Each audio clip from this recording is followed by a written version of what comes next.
They said she'd die quietly, like all forgotten daughters of ruin. They were wrong. Tonight, Elara Whitcomb will collapse in a ballroom full of vultures, starving, desperate, clinging to a borrowed dress and the last shreds of a name that once meant something. But the man who catches her fall carries secrets darker than her hunger. And what begins as humiliation will ignite a war against the very powers that destroyed her family. Stay until the end to see how a woman with nothing left burns the old world down. Drop a like if you're ready for this.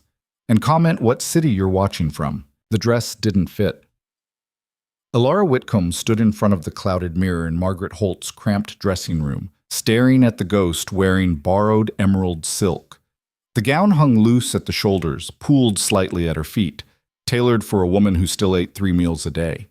She'd cinched the waist with pins Margaret had lent her, hidden beneath the sash, but it didn't matter. Nothing could hide the hollows beneath her cheekbones, the way her collarbones jutted sharp as blades. She looked like a woman pretending, which, of course, she was. "You'll be stunning," Margaret said from the doorway, her voice bright with the kind of pity Elara had learned to tolerate. Margaret meant well, she always did, but her kindness tasted like ash. "Truly, Elara, no one will suspect a thing." Elara forced a smile. "Thank you." Suspect what? That the last Whitcomb heir was 3 weeks from eviction? That she'd sold every piece of furniture worth selling, every painting, every candlestick? That she'd eaten nothing but stale bread and weak tea for 5 days because the butcher had stopped extending credit? The Whitcomb name still opened doors, barely. Just enough to let her stand in rooms like this and pretend she belonged. "I wish you'd let me help more," Margaret continued, fidgeting with the pearls at her throat. "Alone, perhaps, just until—" "No." The word came out sharper than intended. Elara softened her tone. "You've already done so much. The dress alone is nothing." Margaret waved a hand. "What are friends for?" Friends. The word sat heavy between them. Margaret Holt had married well, a merchant's son with new money and no pretensions. She lived in a modest townhouse with floral wallpaper and a cook who made real meals. She didn't understand what it meant to wake up each morning, wondering if today would be the day the landlord finally came. Elara understood. She'd been understanding for 9 months now, since the collapse. The Whitcomb mine, her father's pride, the backbone of their estate, had caved in on a cold February morning. 32 men dead, her father among them, crushed beneath tons of rock while inspecting a tunnel everyone had warned was unstable. The lawsuits came fast. Families demanding compensation, investigators finding negligence, rot, corners cut to save money they didn't have. By summer, the estate was gone. Seized, liquidated, divided among creditors like carrion. By autumn, Elara was living in a rented room above a tailor's shop, surviving on the fumes of a name that used to mean something. And tonight she would go to the Ashford Coastal Ball and smile like none of it had happened. "Ready?" Margaret asked. Elara turned from the mirror. "As I'll ever be." The carriage ride felt like descending into a dream. Gas lamps flickered along the coastal road, casting gold across the cliffs. The ocean sprawled black and restless to the east, waves gnawing at the rocks below. Elara watched it through the window, letting the cold glass press against her temple. She was so tired. Not the kind of tired sleep could fix. The kind that lived in her bones, that made every breath feel like lifting stones. Hunger did that. It turned the body into a slow betrayal, stealing strength inch by inch until standing upright became an act of will. But she would stand tonight. She would smile and nod and pretend she wasn't counting the hours until she could collapse back into bed. "Are you nervous?" Margaret asked. "No." A lie. Elara's stomach twisted with every turn of the wheels. Not nervousness, fear. The cold, animal kind that came from knowing you were prey in a room full of predators. The Ashford Ball was where society came to preen. Old money, new money, titles real and purchased. Everyone dressed in their finest, playing the same tired game of status and alliance. Elara had once belonged to that world. Now she was a curiosity, a cautionary tale. Poor Elara Whitcomb. Such a shame about the mine. Did you hear? She's living in a rented room now. One wonders why she even bothers showing her face. Let them wonder. The manor appeared through the trees, 3 stories of white stone and arched windows blazing with light. Music drifted across the lawn, strings and laughter braided together. Carriages lined the drive, footmen in livery opening doors, guests stepping out in waves of silk and wool. Elara's hands trembled as she smoothed her skirt. "You'll be wonderful," Margaret whispered. Elara didn't answer. They entered through the main hall, where chandeliers dripped crystal, and the air smelled of champagne and expensive perfume. Elara felt the stares immediately. Subtle, glancing, but there. Eyes flicking toward her, then away. Whispers behind gloved hands. She kept her chin up. Margaret stayed close, chattering about the decorations, the music, anything to fill the silence. Elara barely heard her. Her focus narrowed to the simple act of walking without stumbling, of breathing without shaking. The ballroom opened before them like a cathedral. Marble floors polished to mirrors, walls hung with tapestries, a string quartet playing something bright and breathless. Dancers swirled across the floor, a blur of color and motion. Tables lined the edges, laden with food, roasted meats, glazed fruits, pastries stacked in golden towers. Elara's mouth watered. She looked away. "There's Lady Pemberton," Margaret said, gesturing toward a cluster of women near the windows. "Shall we—" "You go ahead," Elara said quietly. "I need a moment." Margaret hesitated, then nodded. "I'll find you in a bit." Elara watched her disappear into the crowd, then turned toward the far wall, searching for a corner, a shadow, anywhere she could breathe without being seen. She made it 3 steps before the dizziness hit. It came fast, a wave of gray washing across her vision. The floor tilted. Her pulse roared in her ears. She reached for the wall, but her fingers found only air. The world spun. She was falling. Then, arms, solid, sure, catching her before she hit the ground.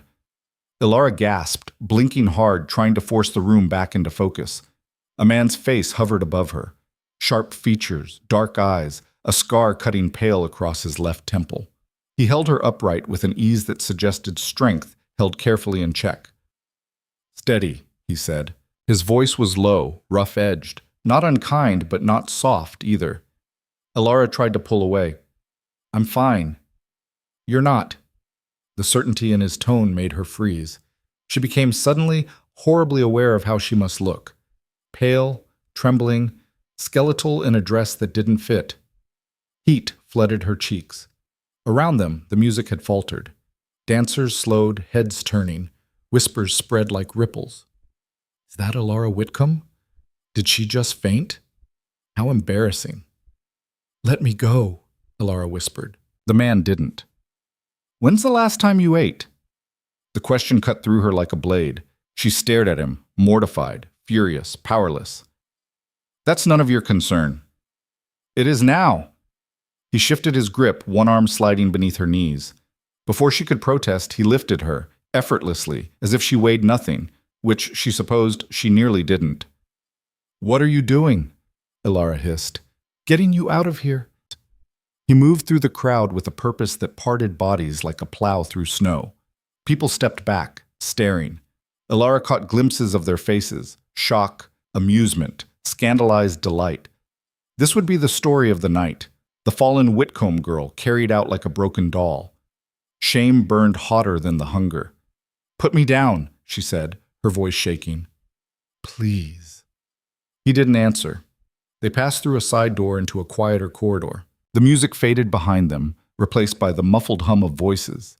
He carried her into a small sitting room, empty save for a few chairs and a low fire crackling in the hearth. He set her down on a settee, then stepped back. Elara pulled herself upright, gripping the armrest to keep from swaying. "Who are you?" "Adrian Vale."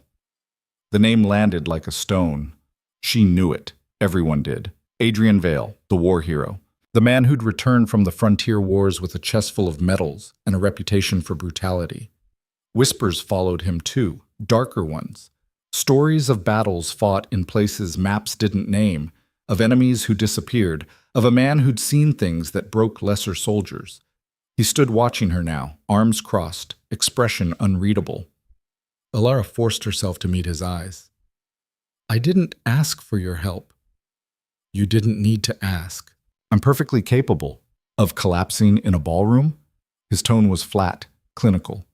"Yes, I noticed. The word stung. Elara's hands curled into fists. You had no right. Someone had to. Silence stretched between them, taut and brittle. The fire popped, sending sparks up the chimney. Adrian moved to a side table, poured water from a pitcher into a glass, and brought it to her. Drink. Elara stared at the glass. Pride warred with necessity. Pride lost. She took it, drank slowly. The water was cool, clean. It settled the trembling in her hands, if not the fury in her chest. When did you last eat? Adrian asked again. This morning, she lied. His eyes narrowed. Try again. Elara set the glass down with more force than intended. What do you want from me? A confession? Fine, I'm hungry. I'm always hungry. Is that what you wanted to hear? I want the truth. Why? The word came out raw, stripped of pretense. So you can pity me? Add me to the list of tragic things you've seen? Something shifted in his expression, not pity. Something colder, harder. Pity's useless. What you need is food. He stood, crossed to the door, and spoke briefly to someone outside. Elara caught fragments. Bring a plate. Whatever's ready. Now. When he returned, she was already on her feet, unsteady but upright. I'm leaving, she said. No, you're not. You can't keep me here. I'm not keeping you anywhere. He gestured to the door. You're free to walk out, but you'll make it about 10 feet before you collapse again. Then someone else will carry you out, and the whole ballroom will have another story to tell tomorrow. Elara hated him for being right. She sank back onto the settee, her body betraying her will. The room swam briefly, then steadied. Adrian watched her with an intensity that made her skin prickle.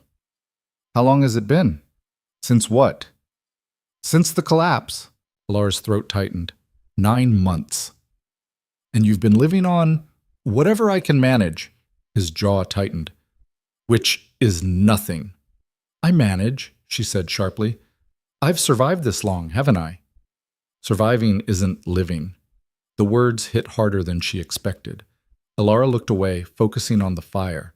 Flames danced across blackened logs, consuming everything, leaving only ash. A knock interrupted the silence. A servant entered with a tray. Bread, cheese, sliced ham, grapes. Simple fare, but it might as well have been a feast. Elara's stomach clenched. Adrian dismissed the servant, then set the tray on the low table beside her. Eat. She didn't move. It's not charity, he said. Consider it payment. For what? For not making a scene. Despite everything, Elara almost laughed.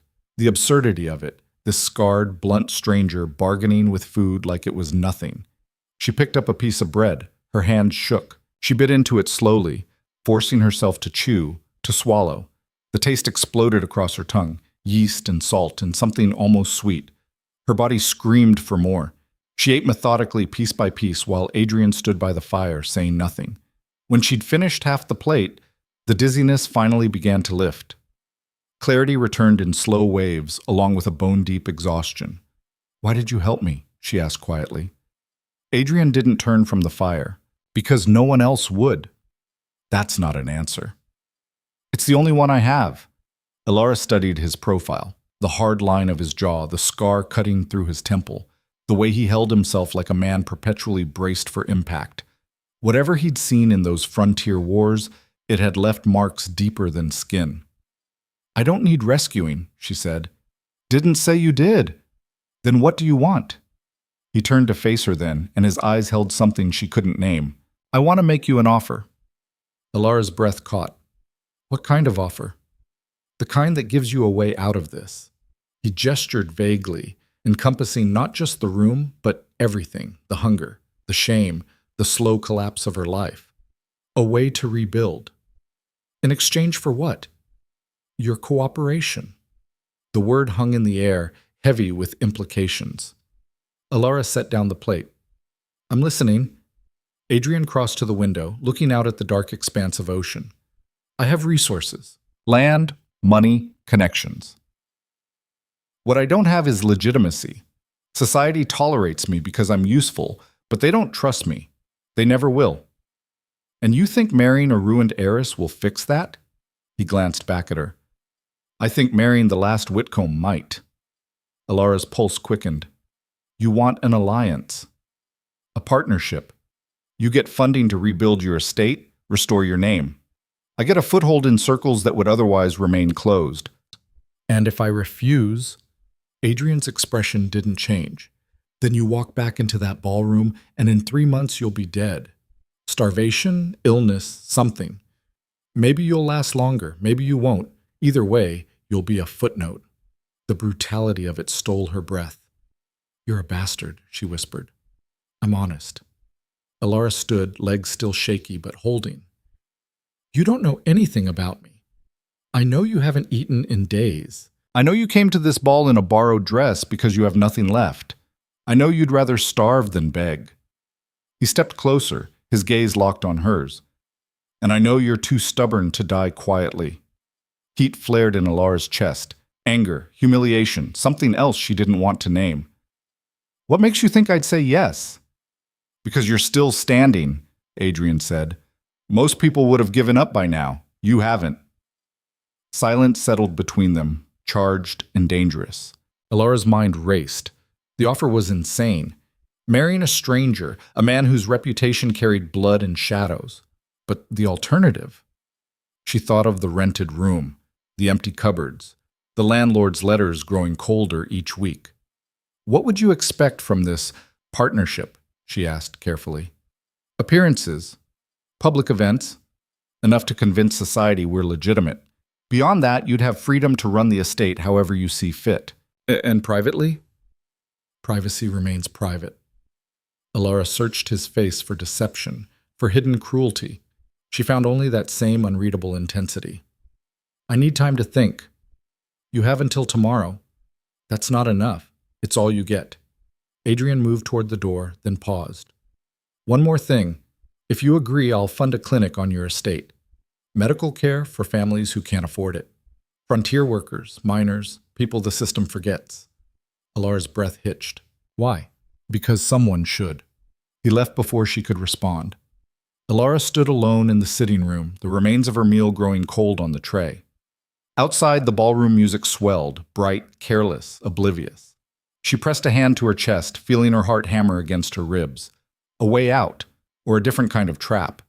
She didn't know which, but as she looked down at her trembling hands, at the dress that didn't fit, at the ghost she'd become, one thing crystallized with brutal clarity. She couldn't survive like this much longer. The room tilted again, just slightly. Elara gripped the back of a chair, steadying herself. Tomorrow. She had until tomorrow. She left the sitting room through a side door, avoiding the ballroom entirely. The corridor was blessedly empty. She found Margaret near the entrance, laughing with a group of women. There you are. Margaret hurried over, concern bright in her eyes. Are you all right? I heard. I'm fine, Elara said. Just tired. I think I'll head home. I'll come with you. No, stay. Enjoy the evening. Elara managed a smile. Really? I just need rest. Margaret hesitated, then nodded. If you're sure. I am. The carriage ride back felt longer. Elara sat in the dark, watching the city lights blur past. Her mind wouldn't stop turning over Adrian's words. You're too stubborn to die quietly. Was she? She'd spent 9 months clinging to pride, to the idea that she could survive on her own. But survival wasn't living. He'd been right about that, too. The carriage stopped outside the tailor's shop. Elara climbed the narrow stairs to her room, each step an effort. Inside, the space was exactly as she'd left it. Bare walls, a single bed, a chair by the window. Cold seeped through the floorboards. She peeled off the borrowed dress carefully, hanging it over the chair. Underneath, her chemise hung loose on her frame. She caught her reflection in the small mirror by the wash basin, bones and shadows. When had she become this? Elara sank onto the bed, pulling the thin blanket over her shoulders. Her stomach, finally fed, settled into a dull ache. Better than the hollow gnawing, at least. She closed her eyes and saw Adrian's face. Scarred, certain, offering a lifeline wrapped in barbed wire. A partnership. A way to rebuild. Or a beautiful lie that would consume her whole. Sleep came in fractured pieces. She dreamed of the mine, The darkness, the collapse, her father's voice calling her name. Then Adrian's voice cutting through, steady and sure. You're still standing. She woke before dawn, the decision already made, not because she trusted him, not because the offer was safe, but because dying quietly had never been an option. Elara rose, dressed in her plainest gown, and walked to the address Adrian had murmured before leaving, a townhouse near the harbor, elegant but not ostentatious. She knocked. A butler answered, unsurprised, as if he'd been expecting her. He led her to a study where Adrian sat behind a desk, papers spread before him. He looked up as she entered. Miss Whitcomb? Mr. Vale. He stood. Your answer? Elara met his gaze, her voice steady despite the fear coiling in her chest. I accept. Something flickered in his expression. Relief? Satisfaction? It vanished too quickly to name. Good. He gestured to the chair across from him. Then we have details to discuss. Elara sat, her hands folded in her lap. Outside, the harbor bells rang, marking the hour. A new world beginning, or the old one finally burning down. The contract sat between them like a coiled snake. Elara read each line twice, her finger tracing the dense legal language. Marriage. Property rights. Financial obligations. Clauses detailing public appearances. Separate residences if desired. The establishment of a medical clinic on Whitcomb lands. Everything clinical, transactional. Nothing about love or affection or any of the pretty lies couples told themselves. Good. She'd had enough of pretty lies. The estate reverts to you entirely, Adrian said, watching her from across the desk. I'll fund the restoration, but ownership stays in your name. The clinic operates independently. You choose the staff, set the policies. And if the marriage dissolves, you keep everything. The estate, the funding already provided, the clinic. Elara looked up sharply. That's unusually generous. It's insurance. If you decide I'm not worth tolerating, you're not trapped. What do you get out of this? Adrian leaned back in his chair. Access. Credibility. A name that opens doors mine doesn't. The Whitcomb name is hardly pristine anymore. It's old. That matters more than you think. Elara studied him. The scarred face, the hard eyes, the stillness that suggested violence held carefully in check. She wondered what doors he wanted opened badly enough to marry a stranger. How soon? She asked. The wedding? 2 weeks. Quiet ceremony, immediate family only. Then we announce publicly. 2 weeks isn't enough time. It's plenty, unless you'd prefer more spectacle. She wouldn't. The thought of a grand wedding, of walking down an aisle while society watched and whispered, made her stomach turn. Fine. 2 weeks. Adrian produced a pen, slid it across the desk. Elara picked it up, feeling its weight. The nib hovered over the signature line. One stroke and her life would change. Or maybe it already had, the moment she'd collapsed in that ballroom. She signed. Adrian countersigned, then folded the contract and locked it in a drawer. I'll have my solicitor file the documents today. You'll move into the estate immediately. Rooms will be prepared. I can stay where I am until— No. His tone left no room for argument. You're done living in that room. A carriage will collect you this afternoon. Elara's jaw tightened. I don't take orders well. Then consider it a strong suggestion. I don't take those well either. Adrian almost smiled. Almost. Noted. The carriage arrives at 3. She wanted to argue further, but exhaustion pulled at her bones. The fight drained out as quickly as it had flared. Fine. 3 o'clock. She stood, smoothing her skirt. Adrian rose with her. One more thing, he said. There will be resistance. From society. From people who knew your father. They'll have opinions about this marriage. Let them. Some of those opinions will be ugly. I'm used to ugly. Adrian's eyes darkened. Not like this. When we announce, it won't just be gossip. There are people who'd prefer I stayed in whatever hole they think I crawled from. Marrying you threatens that comfort. Who? Does it matter? If they're going to make my life difficult, yes. He moved to the window, looking out at the harbor. Ships rocked at anchor, sails furled, waiting. Thomas Garrett. He owns half the shipping contracts in this city. Made his fortune during the war selling supplies to both sides. That's treason. That's business. He spent the last 3 years buying respectability, donations, charity balls, the right friends in the right places. Adrian's voice went flat. He doesn't want reminders of where his money came from. And you're a reminder. I'm proof. I know what he did, who he sold to, the men who died because his guns went to the highest bidder. Elara's breath caught. Why haven't you exposed him? Because proof and evidence are different things. I have the first, not enough of the second. So you marry me instead. Adrian turned from the window. I marry you, and suddenly I'm at every function he attends, every club, every dinner, close enough to watch, close enough to wait. The coldness in his voice sent ice down Elara's spine. This wasn't just about social climbing. This was strategic, personal. You're using me as a weapon, she said quietly. We're using each other. That was always the arrangement. He wasn't wrong, but hearing it stated so plainly made something twist in her chest. What happens when you get what you want? She asked. You'll have your estate, your clinic, your life back. And you'll have revenge. Adrian's expression didn't change. Justice. There's a difference. Elara wasn't sure there was. Not the way he said it. She left the townhouse with more questions than answers, but the contract was signed. No turning back now. The carriage arrived at 3, as promised. Elara packed her few belongings, 2 dresses, a hairbrush, her mother's locket. Everything fit in a single worn valise. The landlord accepted her notice with barely concealed relief, probably already planning how to rent the room to someone who could actually pay. The drive out of the city took an hour. Buildings gave way to countryside, rolling hills dotted with estates. Whitcomb Manor appeared as they crested a ridge, and Elara's throat tightened. It looked smaller than she remembered. The main house stood 3 stories tall, pale stone weathered by salt air. Gardens sprawled around it, overgrown now, tangled with weeds. The east wing showed signs of fire damage, windows boarded over. Her father had planned to repair it. Then the mine collapsed and plans became ash. The carriage stopped at the front steps. A small staff waited, an older woman in a housekeeper's dress, 2 maids, a groundskeeper. Adrian had hired them, she realized.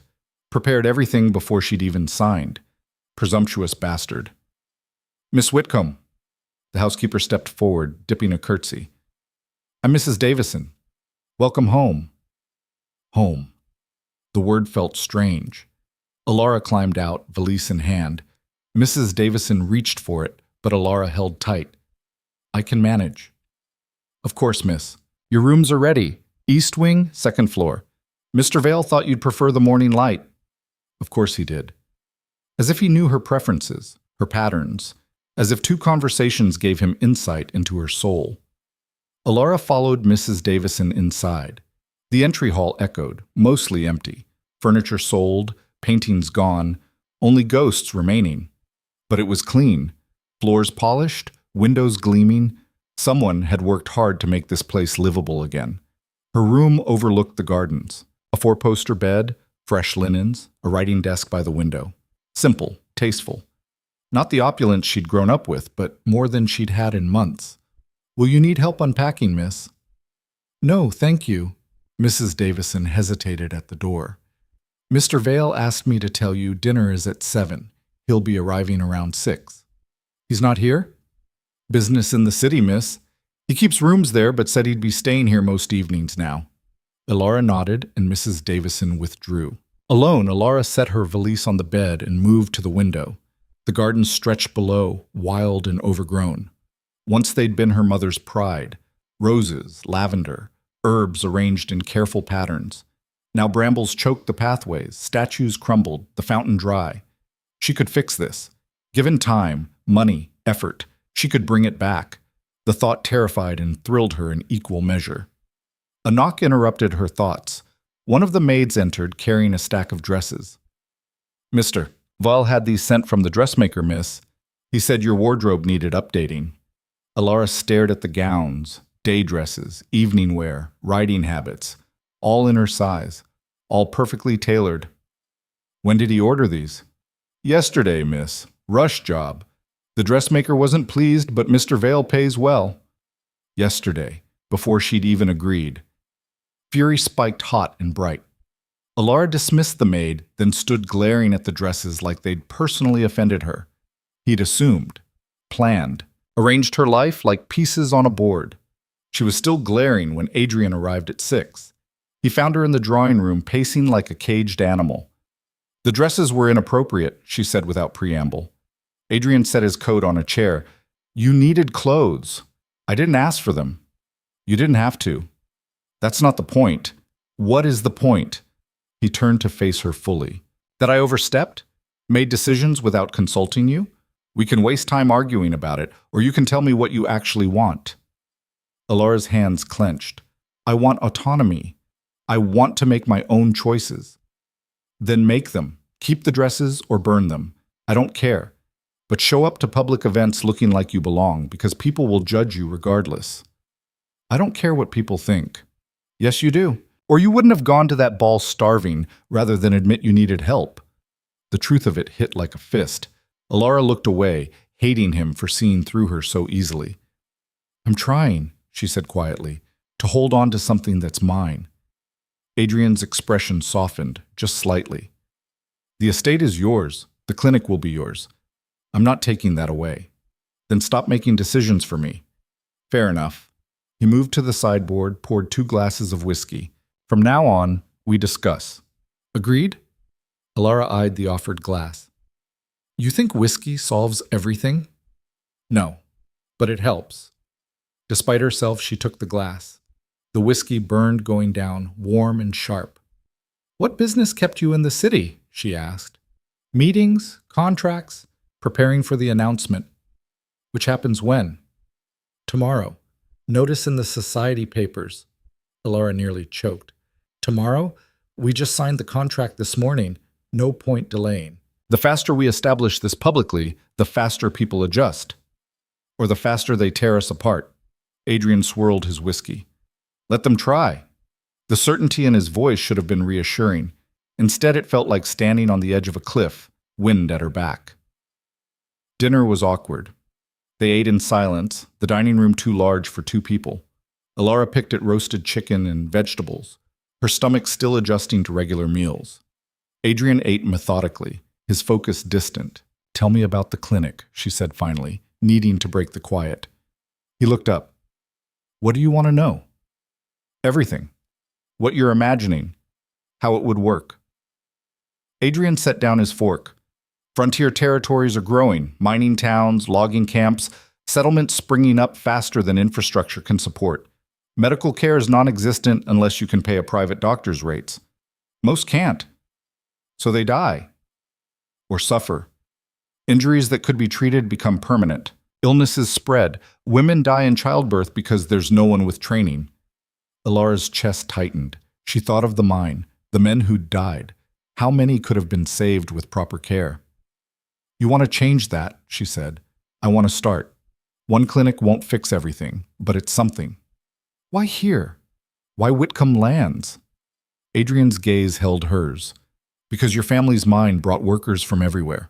They built homes, started families. When the collapse happened, they lost everything too. Most left. Some stayed, hoping the mine would reopen. His voice went hard. It won't. But they're still here, still struggling. They deserve better.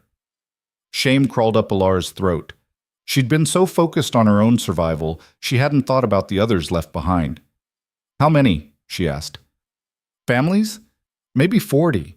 Living in the old workers' housing, taking whatever jobs they can find.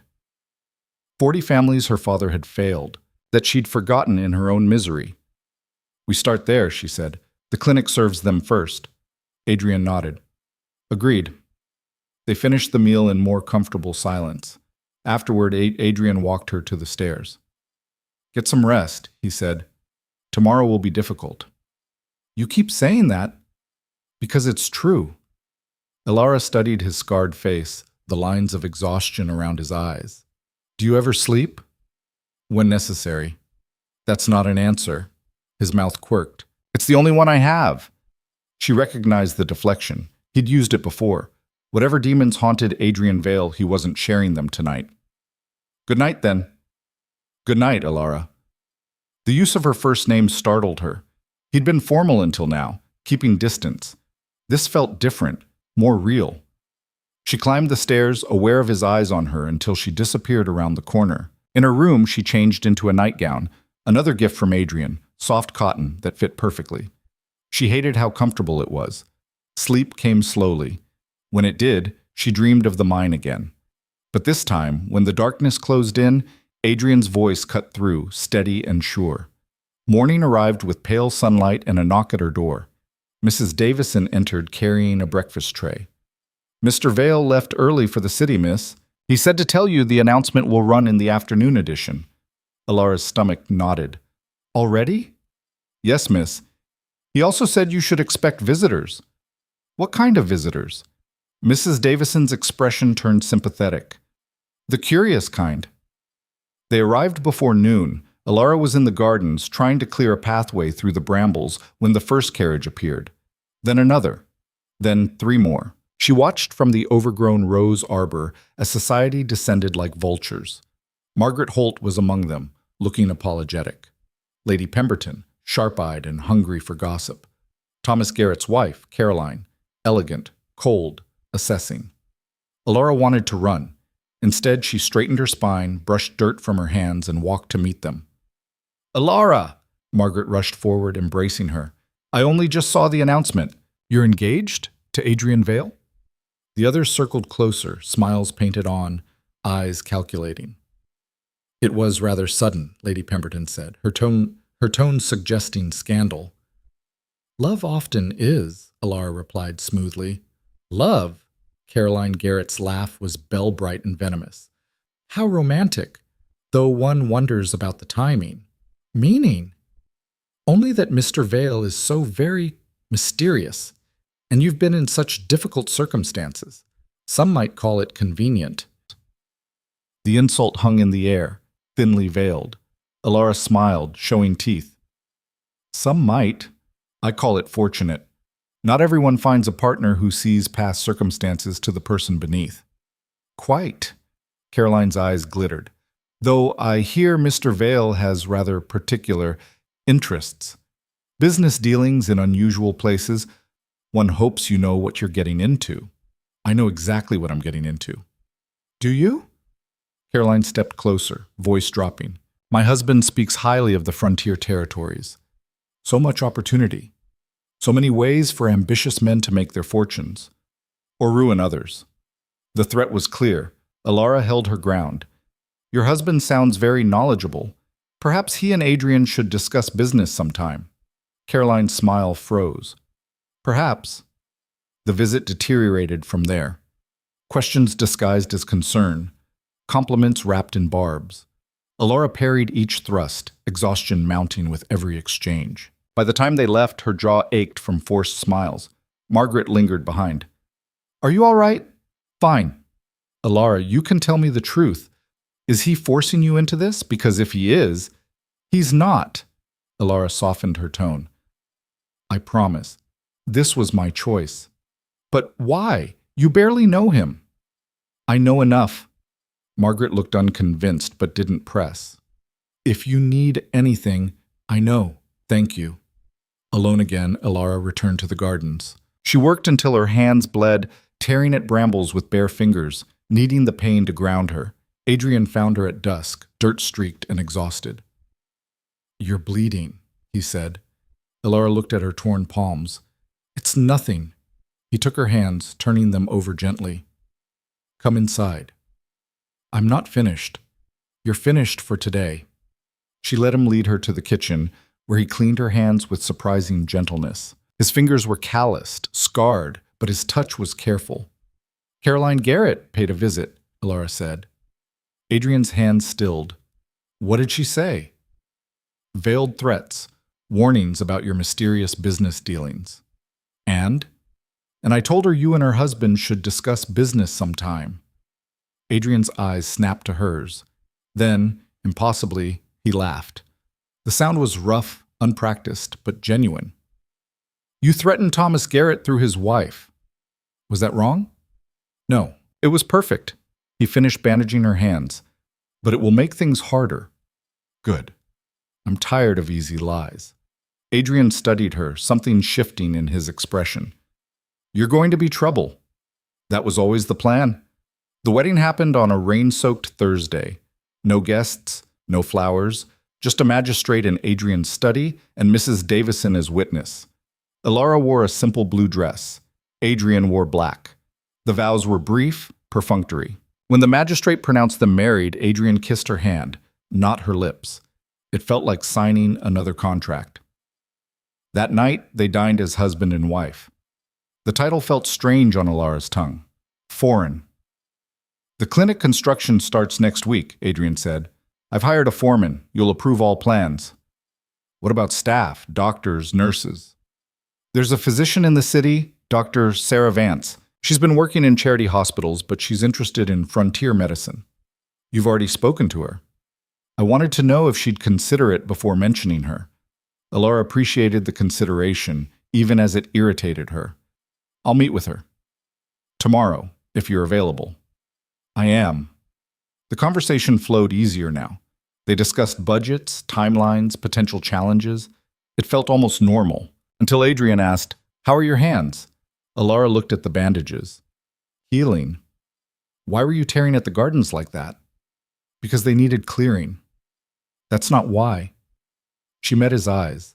Because I needed to feel useful, because sitting still makes me think too much. About? Everything. The mine, my father, whether this marriage is salvation or just a prettier cage.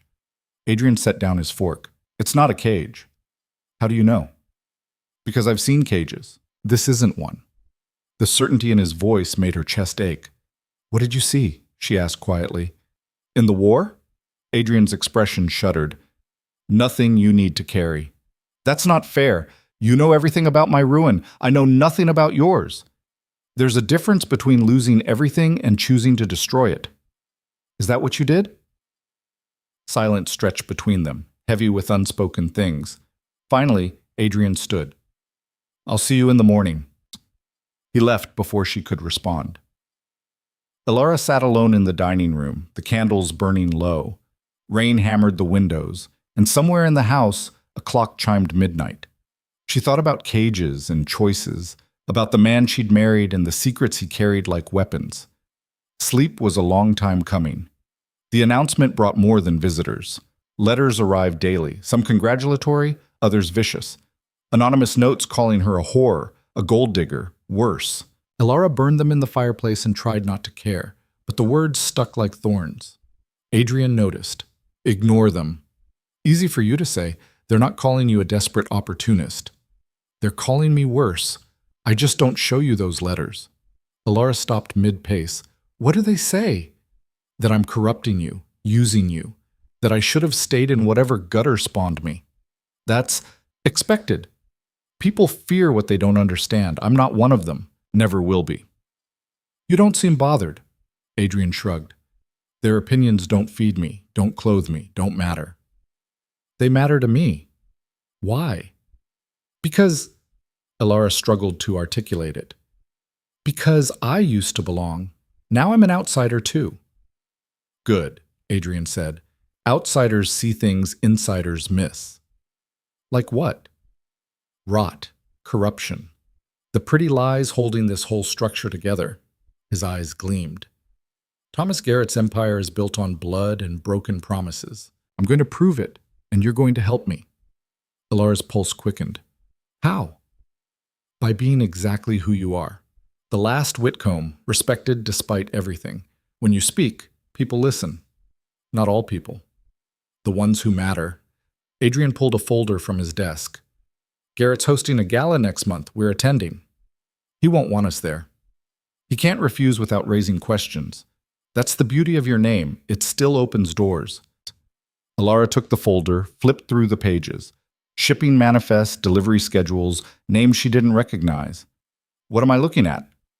Patterns? Garrett moves guns through his shipping lines. Legal on the surface, but the destinations tell another story. I need access to his records. You want me to steal them? I want you to get invited to the private rooms, earn Caroline's trust. The rest will follow. Elara's hands trembled. I'm not a spy. No, you're a survivor. You know how to play the game. This is different, is it? Adrian's voice went soft, dangerous. Your father died because men like Garrett put profit over safety. The mine collapsed because inspectors were bribed, corners cut. How many others died because those same guns ended up in the wrong hands? The words hit like hammer blows. You're asking me to risk everything. I'm asking you to finish what your father couldn't. Elara looked at the papers, at the web of corruption spreading across the pages. Her father had tried to do the right thing, to fix the mine, to protect his workers. It had killed him. Maybe it was her turn to try. If I do this, she said slowly, I do it my way. Agreed. And if it goes wrong, it won't. You can't promise that. Adrian met her eyes. No, but I can promise I'll be there when it does. The gala loomed like a storm on the horizon. Elara prepared with the same focus she'd once used for piano recitals and dance lessons. Practice, repetition, perfection. Dr. Vance arrived on a Tuesday, a tall woman with intelligent eyes and calloused hands. She toured the proposed clinic site with Elara, discussing layout, equipment, staffing needs. This is ambitious, Dr. Vance said. Most charity clinics barely function. You're planning something comprehensive. The people here deserve comprehensive. They deserve a lot of things. Doesn't mean they get them. They will here, Dr. Vance smiled. I like you, Mrs. Vale. You've got fire. The name still felt strange. Mrs. Vale, as if marriage had erased Elara Whitcomb and replaced her with someone new. Maybe it had. Construction began the following week. Elara spent hours at the site, consulting with builders, making decisions about windows and ventilation and storage. It felt real in a way nothing had since the collapse. Solid, purposeful. Adrian watched from a distance, offering input only when asked. He'd meant what he said. This was hers to control. But at night, they planned for the gala. Caroline will want to vet you, Adrian said. Invite you to tea, ask pointed questions. Treat it like an audition. For what? Her inner circle. She collects people like trophies. If you pass her test, you're in. And if I don't, we find another way. The invitation arrived 3 days later. Tea at the Garrett estate. Just Elara and Caroline. Elara dressed carefully, the right level of elegance without ostentation. She wore her mother's locket, a talisman against fear. The Garrett estate sprawled across manicured grounds, all marble columns and imported roses.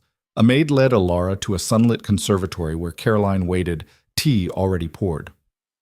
Mrs. Vale, how lovely. Elara forced a smile. Mrs. Garrett, thank you for the invitation. They sat, circling each other with pleasantries and poison.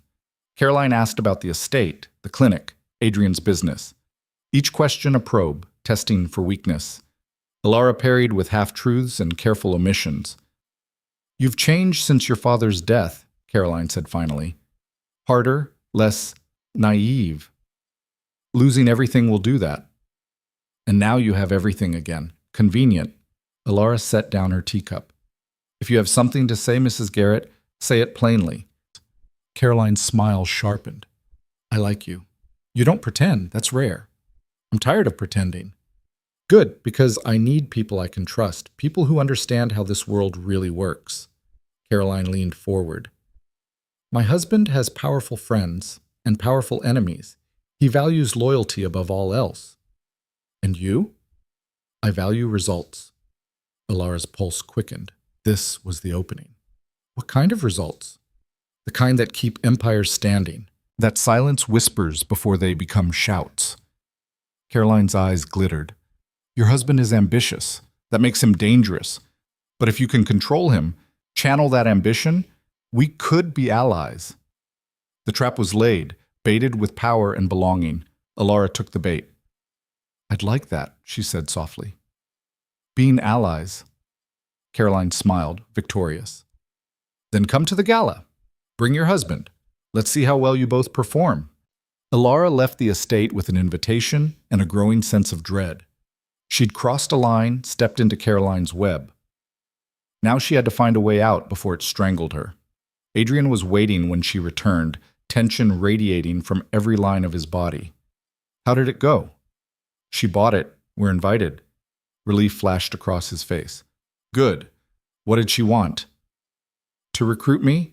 Turn me against you or control you through me? Will you? Elara met his eyes. No, but she thinks I will. That's enough. Adrian crossed the room, stopped inches away. This is dangerous. I know. If Garrett suspects, he won't. Not yet. And when he does? Elara's jaw set. Then we make sure we have what we need before he can stop us. Adrian studied her face, something unreadable in his expression. Then he nodded. 1 month, he said. We have 1 month to bring him down. The words hung between them, a declaration of war. Elara felt the weight of it settle onto her shoulders, heavy as stones. But beneath the fear, something else stirred. Purpose. Direction. A reason to fight beyond simple survival. She'd spent 9 months clinging to the wreckage of her old life. Now she was building something new, and if it meant burning the old world down to do it, then let it burn. The gala was 3 weeks away when Elara found the letters. She'd been searching Adrian's study for construction invoices, something mundane, necessary, when her hand brushed against a hidden drawer in his desk. The kind that only revealed itself if you knew where to press. Her fingers found the mechanism by accident, and the drawer clicked open. Inside lay a stack of correspondence bound with twine, old paper, edges yellowed with age. Elara knew she shouldn't look, knew it was a violation of the fragile trust they'd been building. She looked anyway. The first letter was dated 18 months before the mine collapse, addressed to her father, signed by Adrian's father, William Vale. Edward, the inspection concerns you raised are noted, but I must insist we proceed as planned. The investors grow impatient, and delays will only increase costs. Trust that the structural reinforcements will hold. We've cut no corners that matter. Elara's hands went numb. She opened the next letter, then the next. A correspondence spanning months, her father's concerns met with William Vale's reassurances, pressure, veiled threats about contracts and partnerships, and woven through it all, Thomas Garrett's name. Garrett Steel, Garrett Shipping, Garrett Investment Holdings. The mine hadn't just collapsed because of negligence. It had been a conspiracy, a calculated risk taken by men who valued profit over lives, and Adrian's family had been part of it. The door opened behind her. Elara, Adrian stopped, seeing the letters spread across his desk. His face went very still. Those are private. Your father killed mine. Her voice came out flat, dead. He knew the mine was unsafe. He pressured my father to ignore the warnings. Adrian closed the door carefully. It's not that simple. Then explain it to me. He crossed to the desk, not reaching for the letters, just standing there like a man facing execution. My father made bad decisions. He partnered with Garrett because he was desperate, drowning in debt. When your father wanted to halt operations, my father panicked.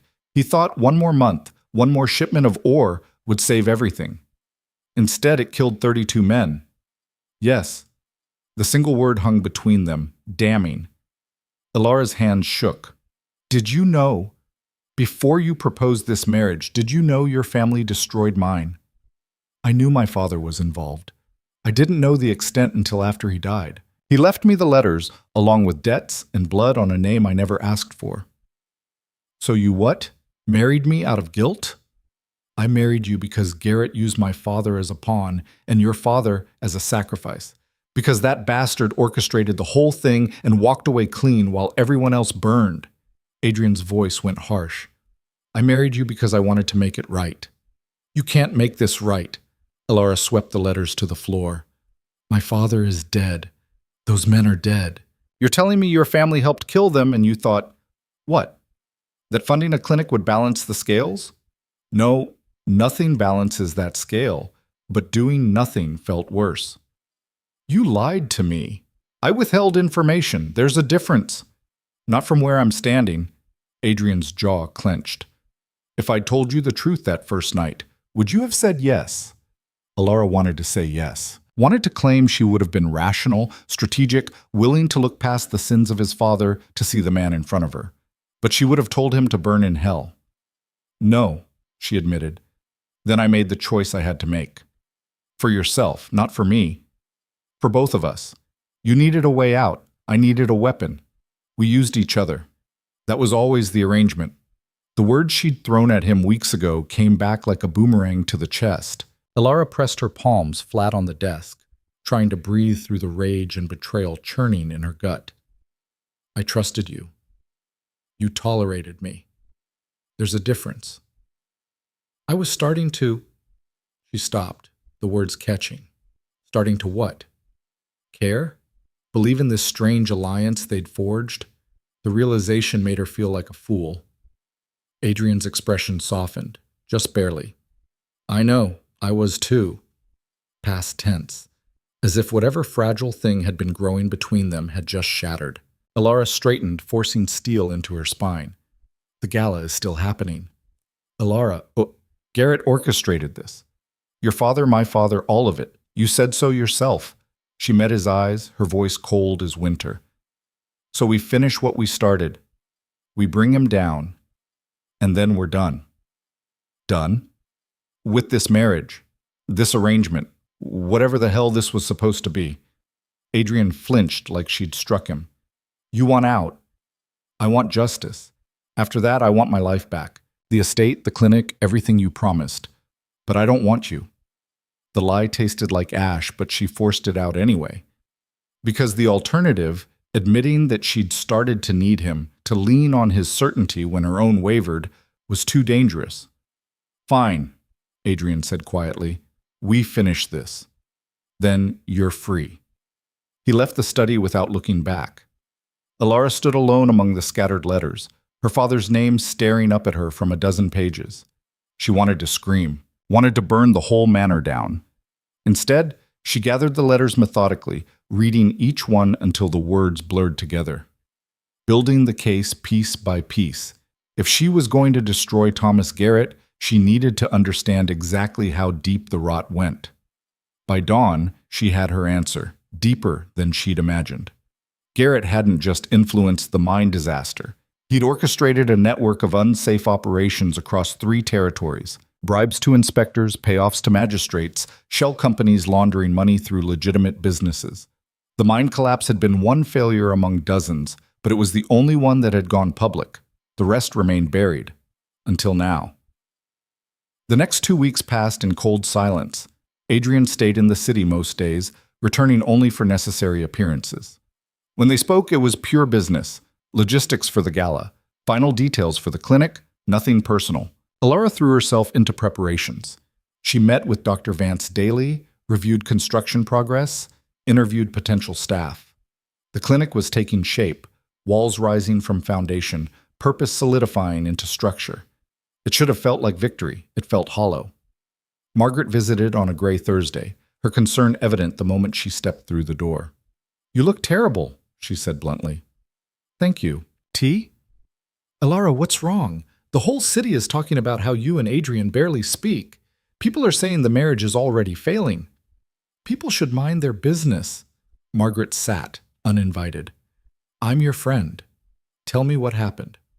Elara wanted to spill everything. The letters, the betrayal, the sick feeling that came from realizing she'd been a pawn in everyone's game. But the words wouldn't come. We had a disagreement, she said finally. About what? The past. Margaret's eyes narrowed.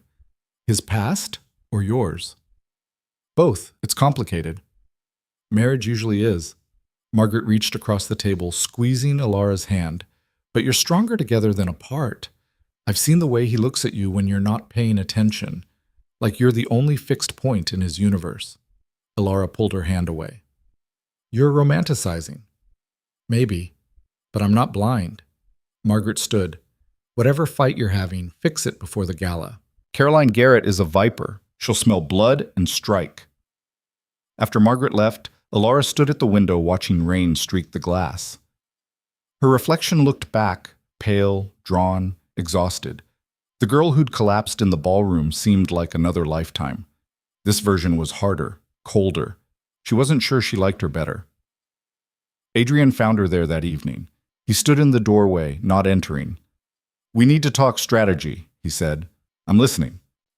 He laid out the plan with clinical precision. The gala would have 2 parts, the public event and private gatherings in Garrett's study for his inner circle. Caroline had promised to secure Elara an invitation to the latter. While she kept Caroline and the others occupied, Adrian Adrian would search Garrett's office for records. What if someone catches you? Elara asked. They won't. You can't know that. I've done this before. The admission hung in the air. Elara remembered the whispers about Adrian, battles fought in shadows, enemies who disappeared. She'd thought them exaggerations. Now she wasn't sure. What happens if this goes wrong? She asked quietly. It won't. Adrian, if it does, you deny everything. Say I acted alone. The marriage was a mistake. You're dissolving it. His eyes met hers. You walk away clean. And you? I've survived worse. The certainty in his voice made her chest ache. He'd already written himself off as acceptable collateral, as if his life mattered less because of sins he'd inherited. I don't want you to get hurt, Elara said before she could stop herself. Something flickered in Adrian's expression. Since when? Since always, you bastard. Just because I'm furious with you doesn't mean I want you dead. Good to know where I stand. Don't... She broke off, frustrated. Don't make jokes. This is serious. I know. That's why I'm telling you to walk away if it collapses. You've built something here. The clinic, the estate, a future. Don't throw it away for revenge. This isn't revenge. It's justice. There's barely a difference. Elara crossed the room until she stood inches from him. Your father made terrible choices. So did mine. But Garrett manipulated them both. He's still out there, still hurting people. If we don't stop him, who will? And if stopping him costs everything, then at least we tried. Adrian studied her face like he was memorizing it. You've changed. So have you. Not for the better. I'll decide that. Elara stepped back, breaking the moment. The gala is in 5 days. We should practice. Practice what? Acting like we can tolerate each other. Despite everything, Adrian almost smiled. That'll take more than 5 days. They spent the next days in careful choreography, learning to stand beside each other without flinching, to maintain conversation without letting the silences stretch too long. To anyone watching, they'd appear comfortable, familiar, the lie they'd perfected. Dr. Vance noticed during one of Elara's site visits. You and your husband seem strained, she observed. We're fine. Mrs. Vale, I've worked in charity hospitals for 15 years. I know what fine looks like. That's not it. Elara set down the blueprint she'd been reviewing. We have different views on how to handle certain matters. The clinic? Other things. Dr. Vance was quiet for a moment. My late husband and I fought constantly our first year of marriage. About everything. Money, family, whether to have children. I thought we'd made a terrible mistake. How did you fix it? We didn't. We just decided the marriage was worth fighting for more than we were worth fighting with each other. She met Elara's eyes. But only you can decide if what you're fighting about matters more than what you're fighting for. The words stayed with Elara through the evening, through a dinner where she and Adrian ate in silence, through another night lying awake in her room. What were they fighting for? Justice. Revenge. The chance to make the past mean something. But underneath that, something more fundamental. The belief that people like Garrett shouldn't win. That the world could be forced, however briefly, to care about the forgotten and discarded. She'd married Adrian because she was starving. She was staying because she'd found something worth fighting for that wasn't just survival, even if it killed her. The night before the gala, Adrian knocked on her door. Elara opened it, finding him in shirt sleeves, tie loose around his neck. He looked exhausted. Can't sleep? She asked. Never could before operations. This isn't a war, isn't it? She let him in, closing the door. He moved to the window, the same spot where she'd stood watching rain. I'm sorry, he said quietly, for not telling you about the letters. You deserved the truth. Yes, I did. If I could go back, change how I handled it, you'd do the same thing. Elara kept her voice gentle. Because you're right. I wouldn't have agreed if I'd known. And Garrett would still be untouchable. Adrian turned to face her. Does that make it acceptable? No, but it makes it understandable. She crossed to stand beside him. My father wasn't perfect. He made choices that got people killed. Your father did the same. We can spend the rest of our lives carrying their sins, or we can try to do better. Is that what you want? To do better? I want Garrett to answer for what he did. After that, she trailed off, uncertain. After that, you're free, like you said. Elara looked at him, really looked. The scar on his temple, the exhaustion in his eyes, the way he held himself like a man perpetually braced for the next blow. She thought about Margaret's words, the way he looks at you.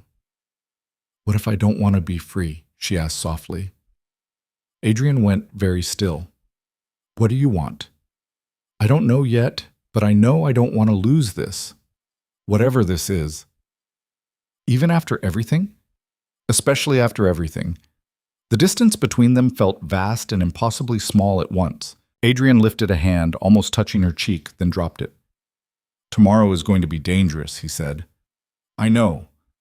If something happens to me, nothing will happen. Elara? No.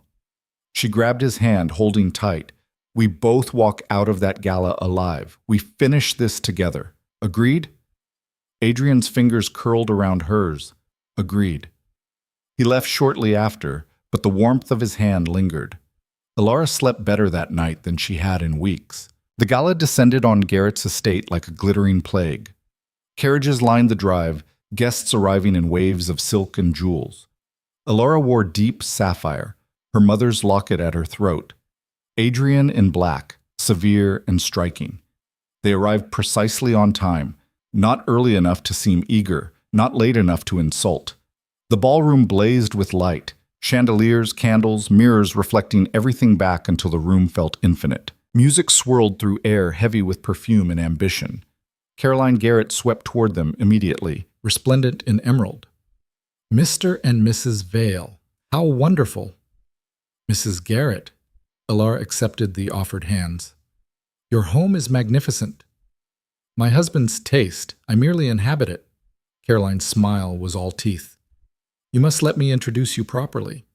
So many people eager to meet the newest addition to our circle. She led them through the crowd like a general marshalling troops. Introductions, pleasantries, the careful dance of society. Elara played her part perfectly, Adrian a silent presence at her side. Thomas Garrett appeared near the refreshment table, tall, silver-haired, commanding. His smile didn't reach his eyes. The infamous Mr. Vale, he said, and the lovely Elara, what a pleasure. Mr. Garrett, Adrian's tone was polite ice. I hear you've been quite busy. The clinic, the estate restoration, ambitious undertakings? We believe in the work. Admirable.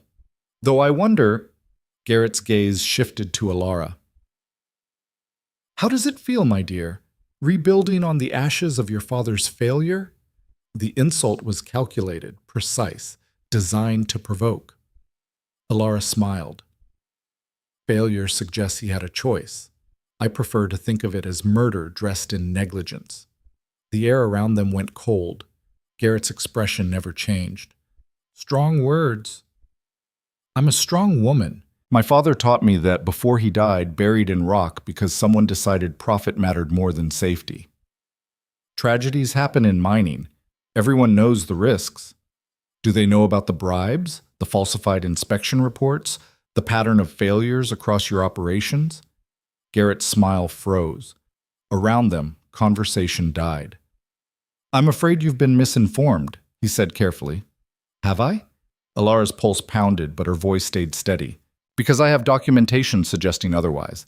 Letters, financial records, a whole network of corruption that somehow never sees daylight. This is neither the time nor place. Then where is the time and place, Mr. Garrett? When would be convenient for you to acknowledge the men who died so your empire could grow? The ballroom had gone silent, every eye on them. Caroline stepped forward, her expression murderous. Elara, perhaps we should— I think we should hear this, someone said from the crowd. A magistrate, Elara recognized him.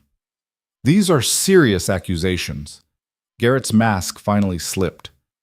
Accusations from a desperate woman married to a known liar. Vale would say anything to say— I have proof, Elara interrupted, and I'm prepared to present it publicly, unless you'd prefer to discuss this privately. Garrett stared at her, calculation flickering behind his eyes. The crowd pressed closer, hungry. My study, he said finally. Now. Adrian moved to follow, but Garrett held up a hand. Just Mrs. Vale. This concerns her family's tragedy. You have no standing here. She's my wife, and I'm being generous, allowing even her. Don't push me, Vale.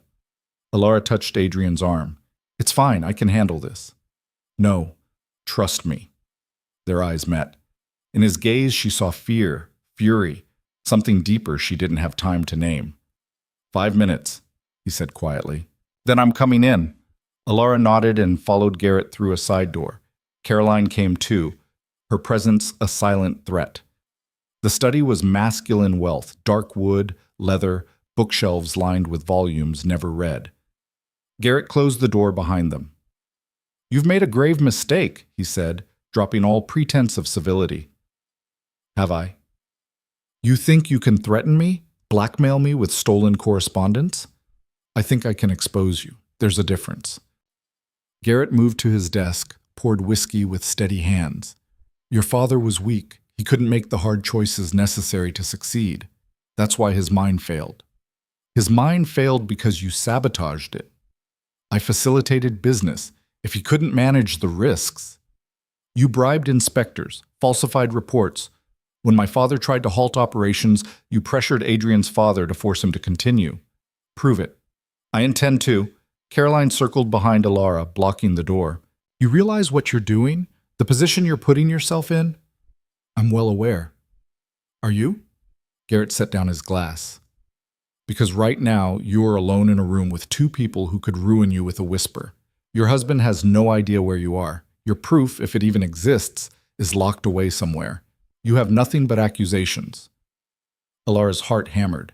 She'd expected threats, pressure, not this casual certainty that she'd already lost. Adrian knows everything, she said. If something happens to me, nothing will happen to you. That's the beauty of society, my dear. We don't murder. We destroy reputations. We spread rumors. We make people wish they were dead without ever laying a hand on them. You're threatening me. I'm educating you. Garrett leaned against his desk. You want justice for your father? Fine. But understand the cost. I'll bury you. Your clinic will never open. The estate will be seized for unpaid debts I'll manufacture. Your husband's past will be excavated and examined until every ugly secret comes to light. I'm not afraid of you. You should be. His voice went cold. Because I've destroyed better people than you for less. The door burst open. Adrian stood in the doorway, eyes blazing. Get away from her. We're having a private conversation. Conversation's over. Adrian crossed to Elara, his presence a wall between her and Garrett. We're leaving. You're making enemies you can't afford, Garrett said. I've been making enemies since I could walk. You're nothing special. They moved toward the door, but Caroline blocked it. The letters, she said quietly. Where are they? Elara met her gaze. Safe, along with copies sent to 3 different magistrates, a newspaper editor, and a federal prosecutor. If anything happens to me, Adrian, or anyone connected to us, they'll be released. Caroline's eyes widened. You're bluffing. Am I? Silence stretched. Then Caroline stepped aside. Elara and Adrian left the study, moving quickly through the ballroom. Whispers followed them like smoke. At the door, Elara paused. She turned back to the crowd, her voice carrying across the sudden quiet. My father died because powerful men valued profit over lives. I intend to prove it. Anyone interested in the truth should visit the magistrate's office Monday morning. Documentation will be filed by noon. Then they were gone, out into the night, into their waiting carriage. The moment the door closed, Elara started shaking. You lied, Adrian said. You didn't send copies anywhere. I know. That was insane. It bought us time. She looked at him. Did you get what you needed? Adrian pulled a folder from inside his coat. Everything. Shipping manifests, financial records, correspondence with government officials. It's all here. Then we have him. We have enough to start an investigation. Not enough to guarantee conviction.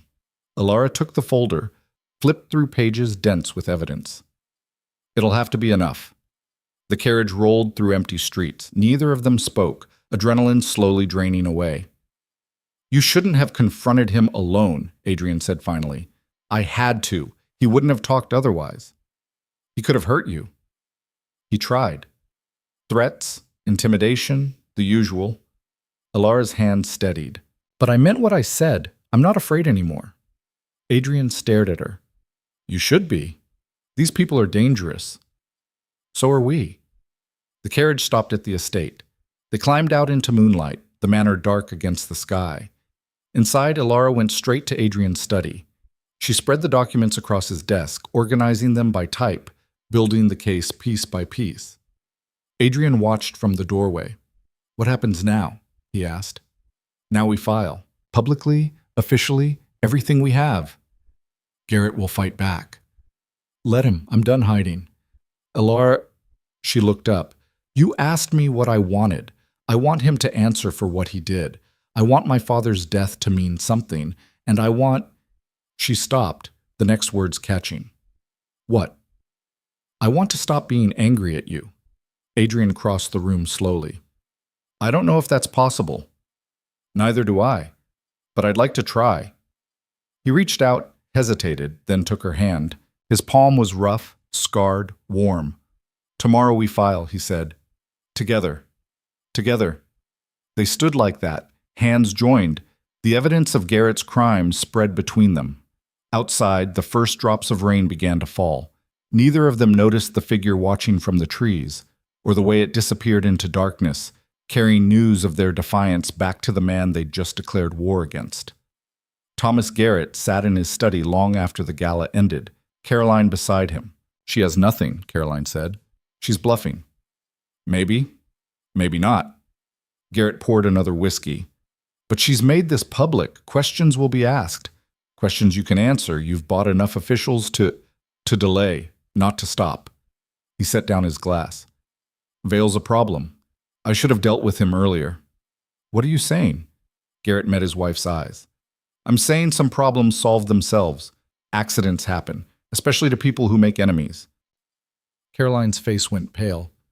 Thomas, find me someone competent, someone quiet. I want this resolved before they file anything official. I'm talking about protecting what's ours. Make the arrangements. Caroline left, her steps quick and frightened. Garrett remained alone, staring at the portrait of his father above the fireplace. Old money, old power, old sins buried deep. He'd spent his life building on that foundation. He wasn't about to let some ruined heiress and her war-scarred husband tear it down. The rain fell harder, drumming against windows, washing the city clean. But some stains, Garrett knew, went too deep for rain to reach, and blood, once spilled, had a way of demanding more. The attack came at dawn. Elara woke to the sound of shattering glass. She bolted upright, heart hammering, trying to orient herself in the darkness. Another crash, closer this time, somewhere on the first floor. She grabbed her robe and ran for the door. The hallway was filling with smoke. Adrian! She raced toward his room, threw open the door, empty. The bed hadn't been slept in. Panic clawed at her throat. She ran for the stairs, choking on smoke that thickened with every breath. Flames licked up the walls of the entry hall, hungry and spreading fast. Mrs. Vale! Mrs. Davison appeared through the haze, nightgown smoke-stained. We have to get out. Where's Adrian? I don't know. The fire started in the study. The study. Where they'd left all the documents. Elara pushed past Mrs. Davison, running toward the flames. Heat slammed into her like a physical wall. She pressed her sleeve against her mouth, squinting through tears. Elara, no! Mrs. Davison grabbed her arm. You'll die in there! The evidence, we need those files. It's too late. But Elara could see into the study through the open door. Flames consumed the desk, the bookshelves, everything. Papers curled black and crumbled to ash. Months of work, the proof they needed to bring down Garrett, gone. A beam cracked overhead. Mrs. Davison pulled her back just before it crashed down, sending sparks exploding across the floor. Out! Mrs. Davison shouted. Now! They stumbled toward the servants' entrance, joined by the two maids. Outside, the groundskeeper was already organizing a bucket line, but it was futile. The fire had too much of a head start.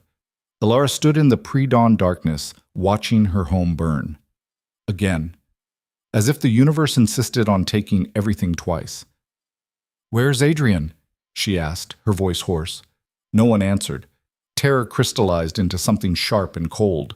She grabbed the groundskeeper's arm. When did you last see Mr. Vale? Last night, ma'am.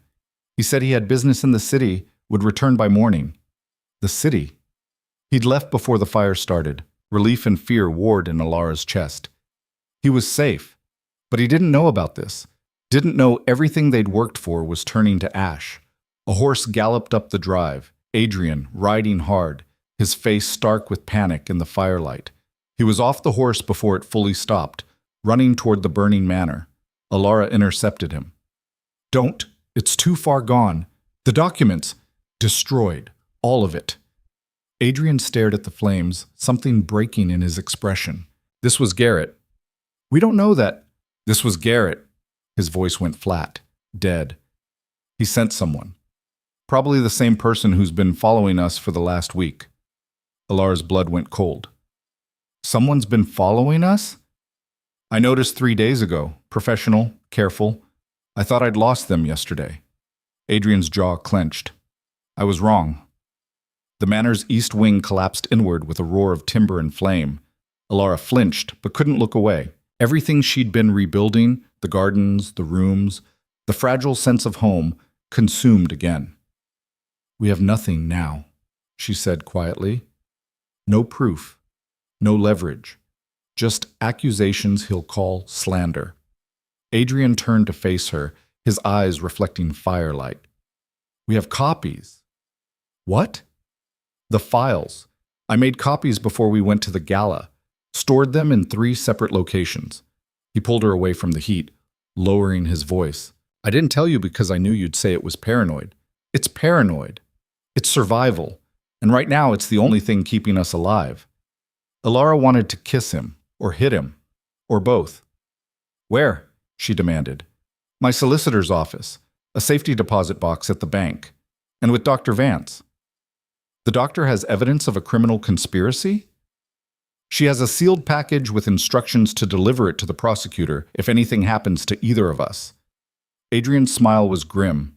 Garrett just showed his hand. Now, we show ours. By the time the fire burned itself out, dawn had broken cold and gray. The manor stood gutted, walls blackened, roof partially caved. Elara stared at the ruins, feeling something harden in her chest. This was the 3rd time powerful men had tried to erase her. She was done being erased. "We filed today," she said. "Everything we have. Public record, no delays." Adrian nodded. "I'll send for the carriage." "No." Elara turned to face him. "We walk into the city, together. Let people see us. Let Garrett know we're not hiding."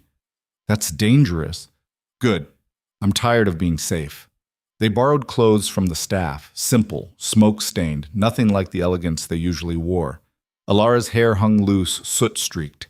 Adrian's face was grim, his scar standing out pale against dirt-darkened skin. They looked like survivors of war, which Elara supposed they were. The walk to the city took 2 hours. Word of the fire had already spread.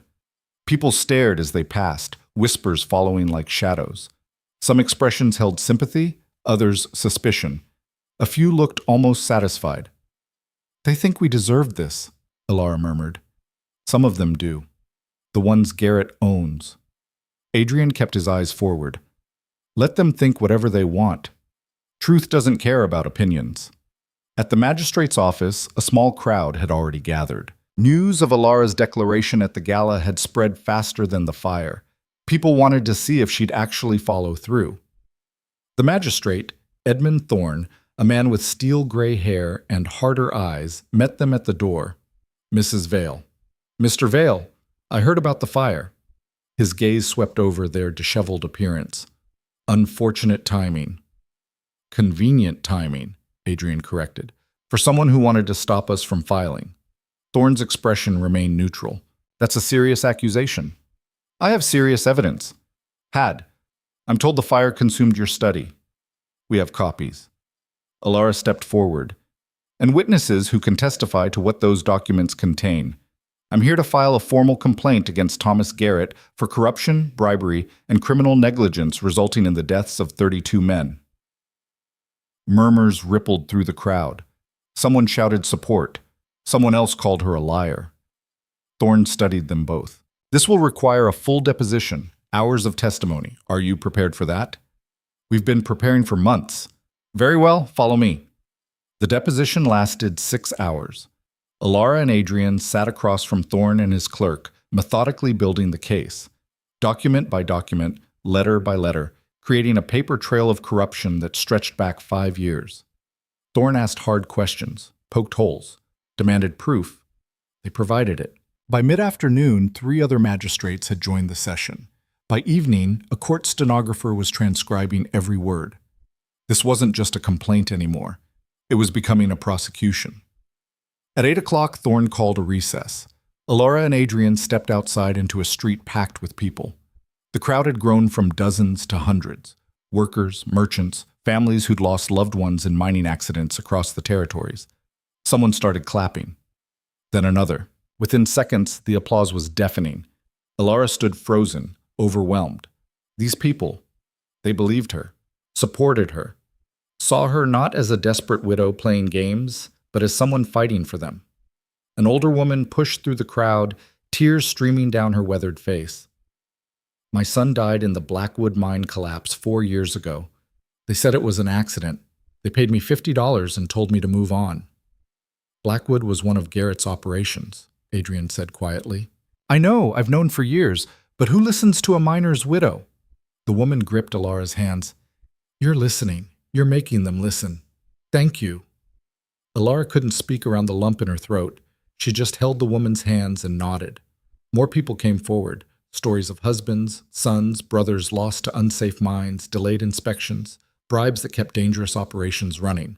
Each story, another nail in Garrett's coffin. Margaret appeared through the crowd, her face streaked with tears. I should have believed you sooner. I'm sorry. Elara pulled her into a fierce hug. You're here now. That's what matters. What do you need? Witnesses. Anyone willing to testify about Garrett's operations, safety violations, bribes, anything. I'll organize them. My husband knows half the merchants in this city. If Garrett bought them off, they'll remember. By the time they returned to the magistrate's office, Thorne had a list of 12 potential witnesses waiting to give statements. The machine they'd set in motion was building momentum. But Garrett wasn't finished. 3 days later, the first attacks appeared in the newspapers. Anonymous editorials questioning Elara's motives, her mental state, her marriage. Suggestions that Adrian was manipulating her, using her grief to settle personal vendettas. Vale's war record under scrutiny, one headline screamed. The article detailed battles he'd fought, enemies he'd killed, painting him as a violent mercenary wrapped in a hero's medals. Elara read it over breakfast, fury building with each word. They're trying to discredit us, she said. They're trying to distract the public. Adrian set down his own paper. They were staying in rooms above his solicitor's office until the matter could be assessed. But the prosecution doesn't care about public opinion. They care about evidence. What if the evidence isn't enough?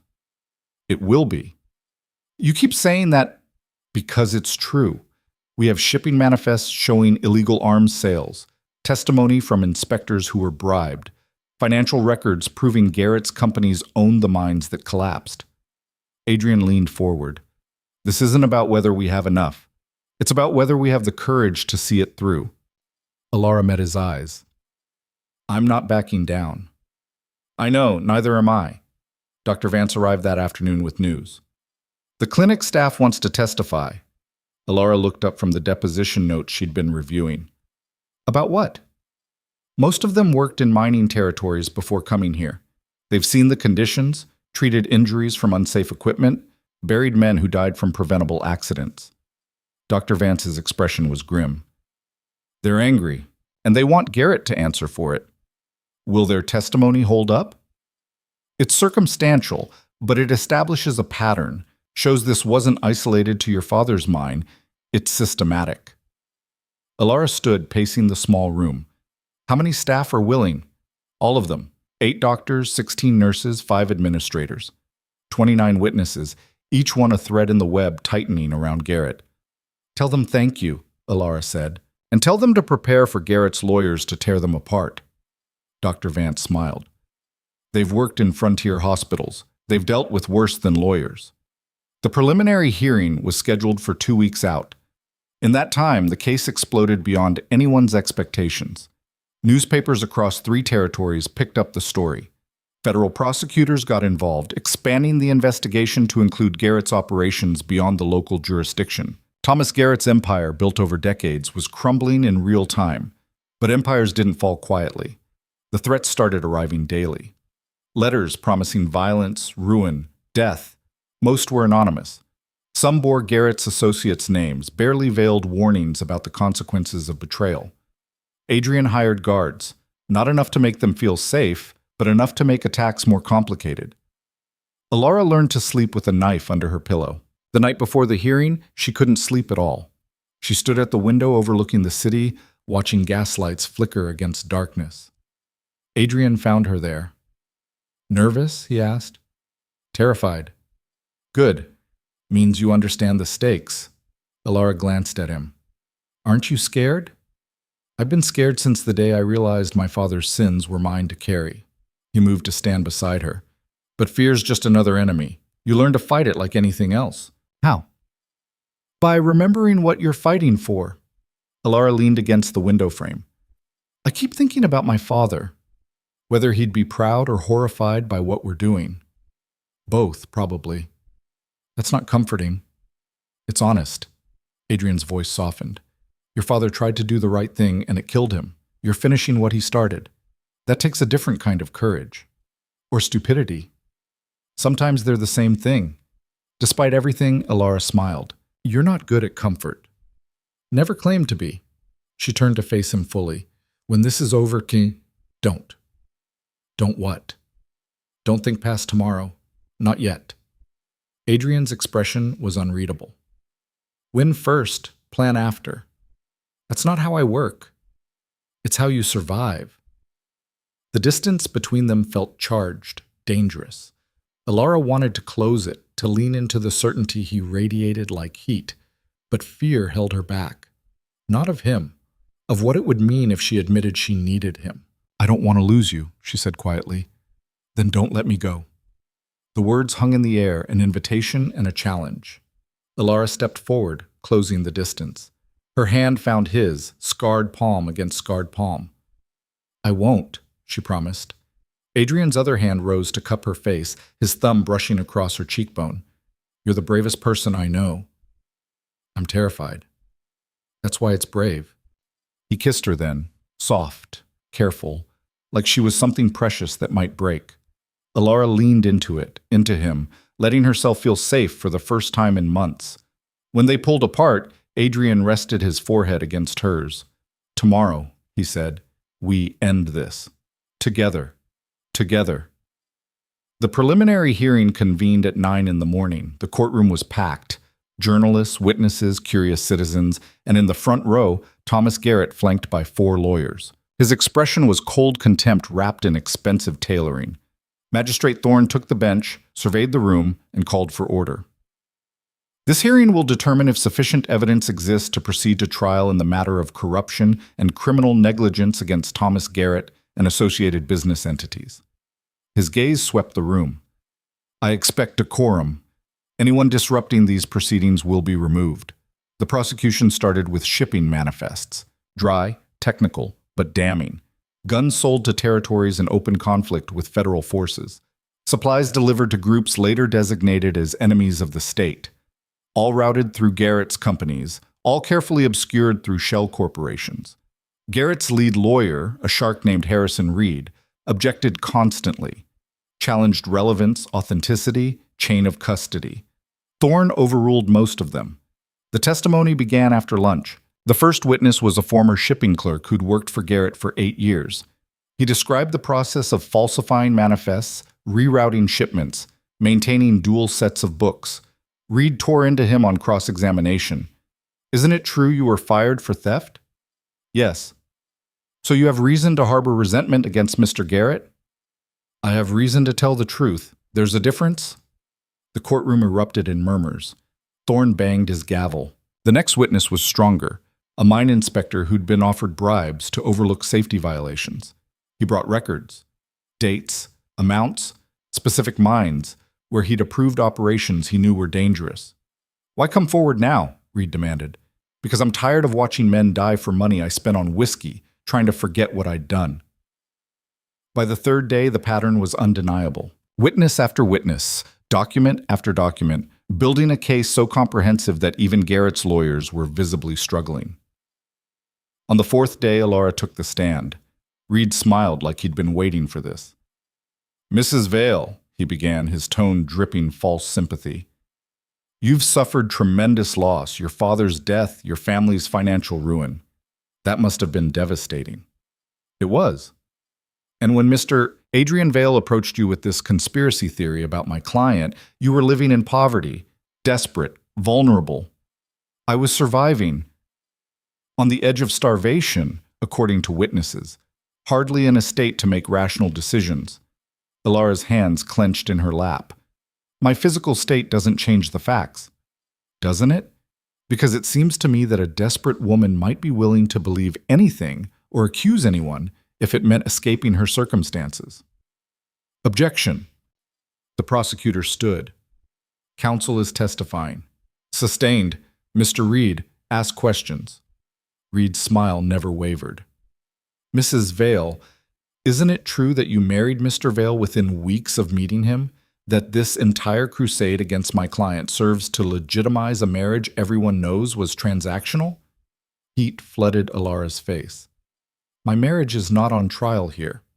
But your credibility is. And I'm simply trying to establish whether you're a reliable witness or a woman manipulated by a violent man with a vendetta. Adrian didn't manipulate me. He gave me the tools to find the truth." "The truth? Or a convenient narrative that serves his obsession with destroying my client?" "Your client destroyed my father!" Elara's voice rang through the courtroom. "He bribed inspectors, falsified reports, and pressured my father to keep an unsafe mine operational because shutting it down would have cost him money. 32 men died. More died in other collapses across territories where your client cut corners and paid off officials. This is an obsession. It's justice." Silence fell across the courtroom. Reed recovered quickly. "Those are serious accusations with no direct evidence. I have letters, financial records, testimony from men your client bribed and threatened. I have a pattern of behavior spanning 5 years in 3 territories. What I don't have is my father, because your client valued profit over human life." Thorne leaned forward. "Mr. Reed, do you have further questions for this witness?" Reed looked at Garrett, who gave a barely perceptible shake of his head. "No further questions." Elara left the stand on shaking legs. Adrian met her at the gallery rail, his hand finding hers. "You did perfectly," he murmured. "I lost my temper." "You told the truth. That's better." The hearing concluded on the 6th day. Thorne took an hour to review the evidence, then returned to the bench. "I've presided over this court for 23 years, he said. "I've seen corruption. I've seen cover-ups. I've seen powerful men use the law as a shield against justice." His gaze fixed on Garrett. "This case represents all of that and more. The evidence presented is substantial, credible, and deeply disturbing. Therefore, I'm ordering this matter to proceed to full criminal trial. Mr. Garrett, you will surrender your passport and remain within the jurisdiction pending trial. Bond is set at $50,000. The courtroom erupted. Garrett's face went white with fury. His lawyers immediately began arguing, but Thorne was already standing, leaving the bench. It wasn't a conviction, but it was vindication. Outside, the crowd that had gathered during the hearing surged forward. Questions, congratulations, hands reaching to touch Elara like she was something sacred. She couldn't breathe. Adrian pulled her through the crowd to where a carriage waited. They climbed in, door slamming shut against the noise. Elara sat in silence as they rolled away from the courthouse. Her hands wouldn't stop shaking. "We did it," Adrian said quietly. "The trial's happening. He can't hide anymore. He'll find a way to fight back. Let him try. We're ready." Elara looked at him, this scarred, difficult man who'd given her back something she'd thought lost forever. Not just her home or her name, but purpose, direction. A reason to keep fighting when everything said to quit. "Thank you," she said. "For what?" "For not letting me die quietly." Adrian's expression softened. "You were never going to die quietly. You're too stubborn. Takes one to know one." "True." The carriage stopped at the solicitor's office. They climbed out into afternoon sunlight, the city bustling around them. Someone had posted news of the hearing's outcome on the corner. A crowd was already gathering, reading, discussing. The tide was turning. Not completely. Not yet. Garrett still had power, resources, allies willing to fight for him. But for the first time since the mind collapse, Elara felt like she was winning. She looked at Adrian, at the future stretching uncertain but possible ahead of them. "What now?" she asked. "Now we prepare for trial. Build the case stronger. Make sure there's no way he walks away from this. And after?" Adrian smiled, a real smile, rare and precious. "After we finish building that clinic, save some lives, prove that good things can grow from ashes." Elara nodded, feeling something settle in her chest, something like hope. They climbed the stairs to their temporary home, leaving the crowd and noise behind. Tomorrow would bring new challenges. Garrett's counterattacks, legal battles, the long grinding work of seeing justice through. But tonight, they'd won a battle. And sometimes that was enough. The trial was set for 6 weeks out. 6 weeks for Garrett's lawyers to maneuver, for public opinion to shift, for fear to do its slow, corrosive work. Elara refused to wait quietly. The morning after the hearing, she and Adrian returned to the burned estate. The structure was unsalvageable. Walls cracked, foundation compromised, too dangerous to enter. But the land remained, the gardens, overgrown and wild, the workers' housing at the edge of the property, still standing, and the clinic, half-built but intact. "We finish it," Elara said, standing in what had been the entry hall. Ash crunched under her boots. "Before the trial, we open the doors and start treating people." Adrian looked at the construction site visible through the ruined walls. "That's ambitious." "It's necessary. Garrett wants us paralyzed, afraid. We show him we're building something he can't burn down." "He burned the manor. Buildings can be replaced.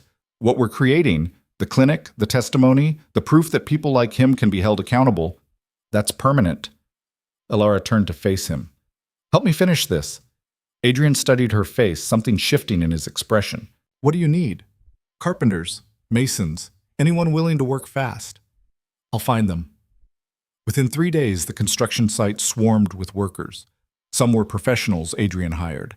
Others were volunteers, former miners, families who'd lost loved ones, people who'd followed the hearing and wanted to contribute something tangible to the fight. Elara worked alongside them, hauling lumber, mixing mortar, doing whatever needed doing. Her hands blistered, then calloused. Her back ached from lifting, carrying, building. It felt like reclaiming something stolen. Dr. Vance arrived with medical supplies. "The staff is ready. We can start seeing patients the moment you open the doors." "How soon?" 2 weeks, if the pace holds." "Make it 10 days." Dr. Vance raised an eyebrow. "You trying to kill us all with exhaustion?" "I'm trying to prove something." "What?" Elara looked at the clinic taking shape. Walls rising, windows being fitted, a structure that would shelter the forgotten and discarded. "That we don't need permission to do the right thing. We just need to do it." The work consumed her. Dawn to dusk, then past dusk by lamplight. Adrian worked beside her, never complaining, never suggesting she slow down. He understood. This wasn't just about the clinic anymore. It was about proving they couldn't be stopped. On the 5th day, Caroline Garrett appeared. She arrived in an elegant carriage, stepping out like she was visiting a garden party instead of a construction site. Her smile was sharp as broken glass. "Mrs. Vale, how industrious." Elara set down the plank she'd been carrying. "Mrs. Garrett, here to help or gloat?" "Neither. I'm here to offer you a way out." "I'm not interested in ways out." Caroline glanced around the site, workers pausing to watch, tension crackling in the air. "Perhaps we should speak privately." "Anything you have to say, you can say here." Caroline's smile tightened. "Very well. My husband is willing to settle. A substantial financial payment. Enough to rebuild your estate, fund this clinic for decades. In exchange, you drop the charges and sign a non-disclosure agreement." "No." "You haven't heard the amount." I don't care about the amount. Your husband orchestrated the deaths of dozens of men. Money doesn't fix that." "Money fixes everything, Mrs. Vale. That's how the world works." Elara stepped closer, voice dropping. "Maybe it's time the world worked differently." Caroline's eyes flashed. You think you're noble? Righteous? You're a desperate woman clinging to a vendetta. When this trial fails, and it will fail, you'll have nothing. No home, no reputation, no future. My husband will make sure of it. Your husband is going to prison. You have no ideas what he's capable of. I know exactly what he's capable of. That's why I'm not stopping. Caroline stared at her, calculation flickering behind perfect composure. This crusade will destroy you. It already has. Now I'm rebuilding on my own terms. For a moment, something almost like respect crossed Caroline's face. Then it vanished, replaced by cold dismissal. You're making a mistake. It's mine to make. Caroline climbed back into her carriage without another word. Elara watched it disappear down the drive, her hand steady despite the adrenaline coursing through her veins. Adrian appeared at her shoulder. That was dangerous. She needed to know we can't be bought. Now Garrett knows it too. He'll escalate. Let him. Elara picked up the plank again. We're not stopping. The threats intensified over the next week. Anonymous letters describing what would happen to her, to Adrian, to anyone who testified.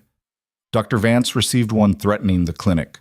3 witnesses withdrew their testimony. 12 more stepped forward to replace them. The tide was still turning, despite everything Garrett threw at it. On the 10th day, the clinic opened. It wasn't finished.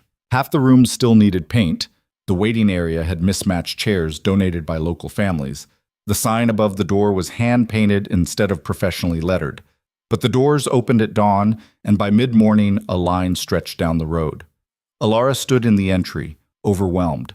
Mothers with sick children, elderly workers with injuries from decades in mines.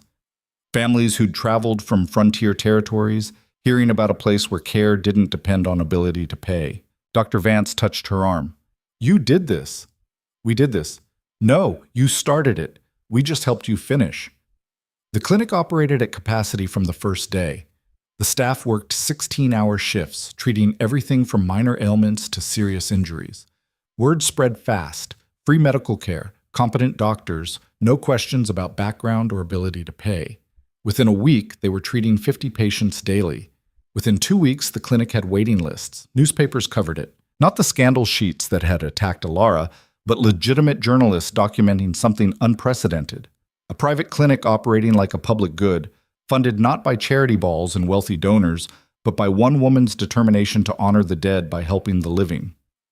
The coverage shifted public perception. Elara wasn't a desperate widow anymore. She was someone building solutions while powerful men built fortunes on corpses. The contrast was impossible to ignore. Garrett's lawyers tried to suppress the coverage. They failed. The story was too compelling, the clinic too visible. By the time the trial began, Elara had become something Garrett couldn't fight with bribes or threats. She'd become a symbol. The trial opened on a cold morning in late autumn. The courtroom was packed beyond capacity, people standing in the aisles, pressed against walls, overflowing into the hallway outside. 3 judges presided, the case too significant for a single magistrate. Federal prosecutors led the charge, armed with evidence Elara and Adrian had compiled, and testimony from dozens of witnesses. Garrett sat at the defense table in an expensive suit, surrounded by his team of lawyers. His expression was calm, controlled. The face of a man who'd bought his way out of trouble before and expected to do it again.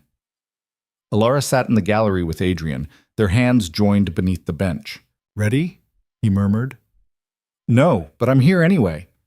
The prosecution's opening statement laid out the case methodically.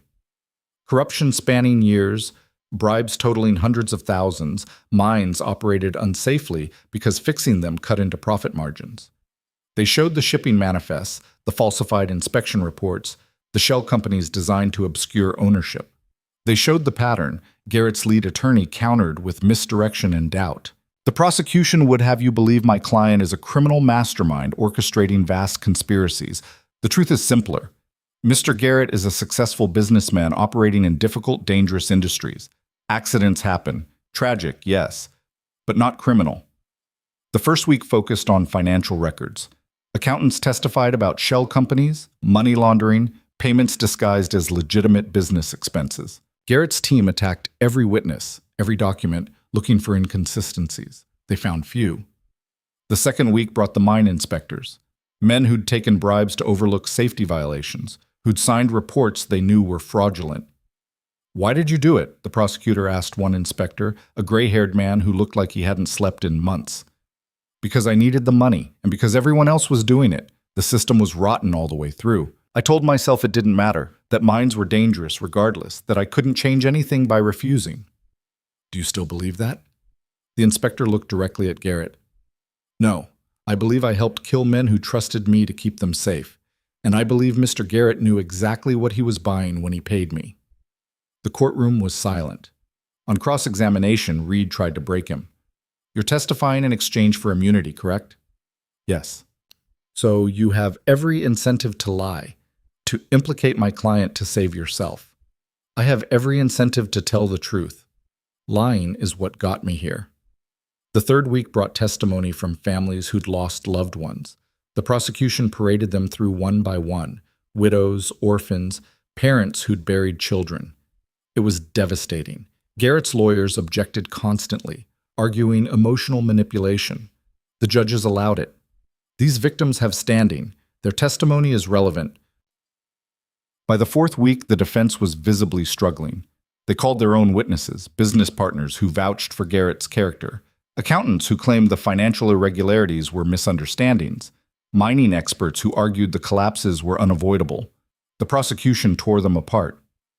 On the final day of testimony, Elara was called to the stand again. She walked to the witness box feeling every eye in the courtroom. Garrett watched her with cold hatred. She met his gaze without flinching. The prosecutor was gentle this time.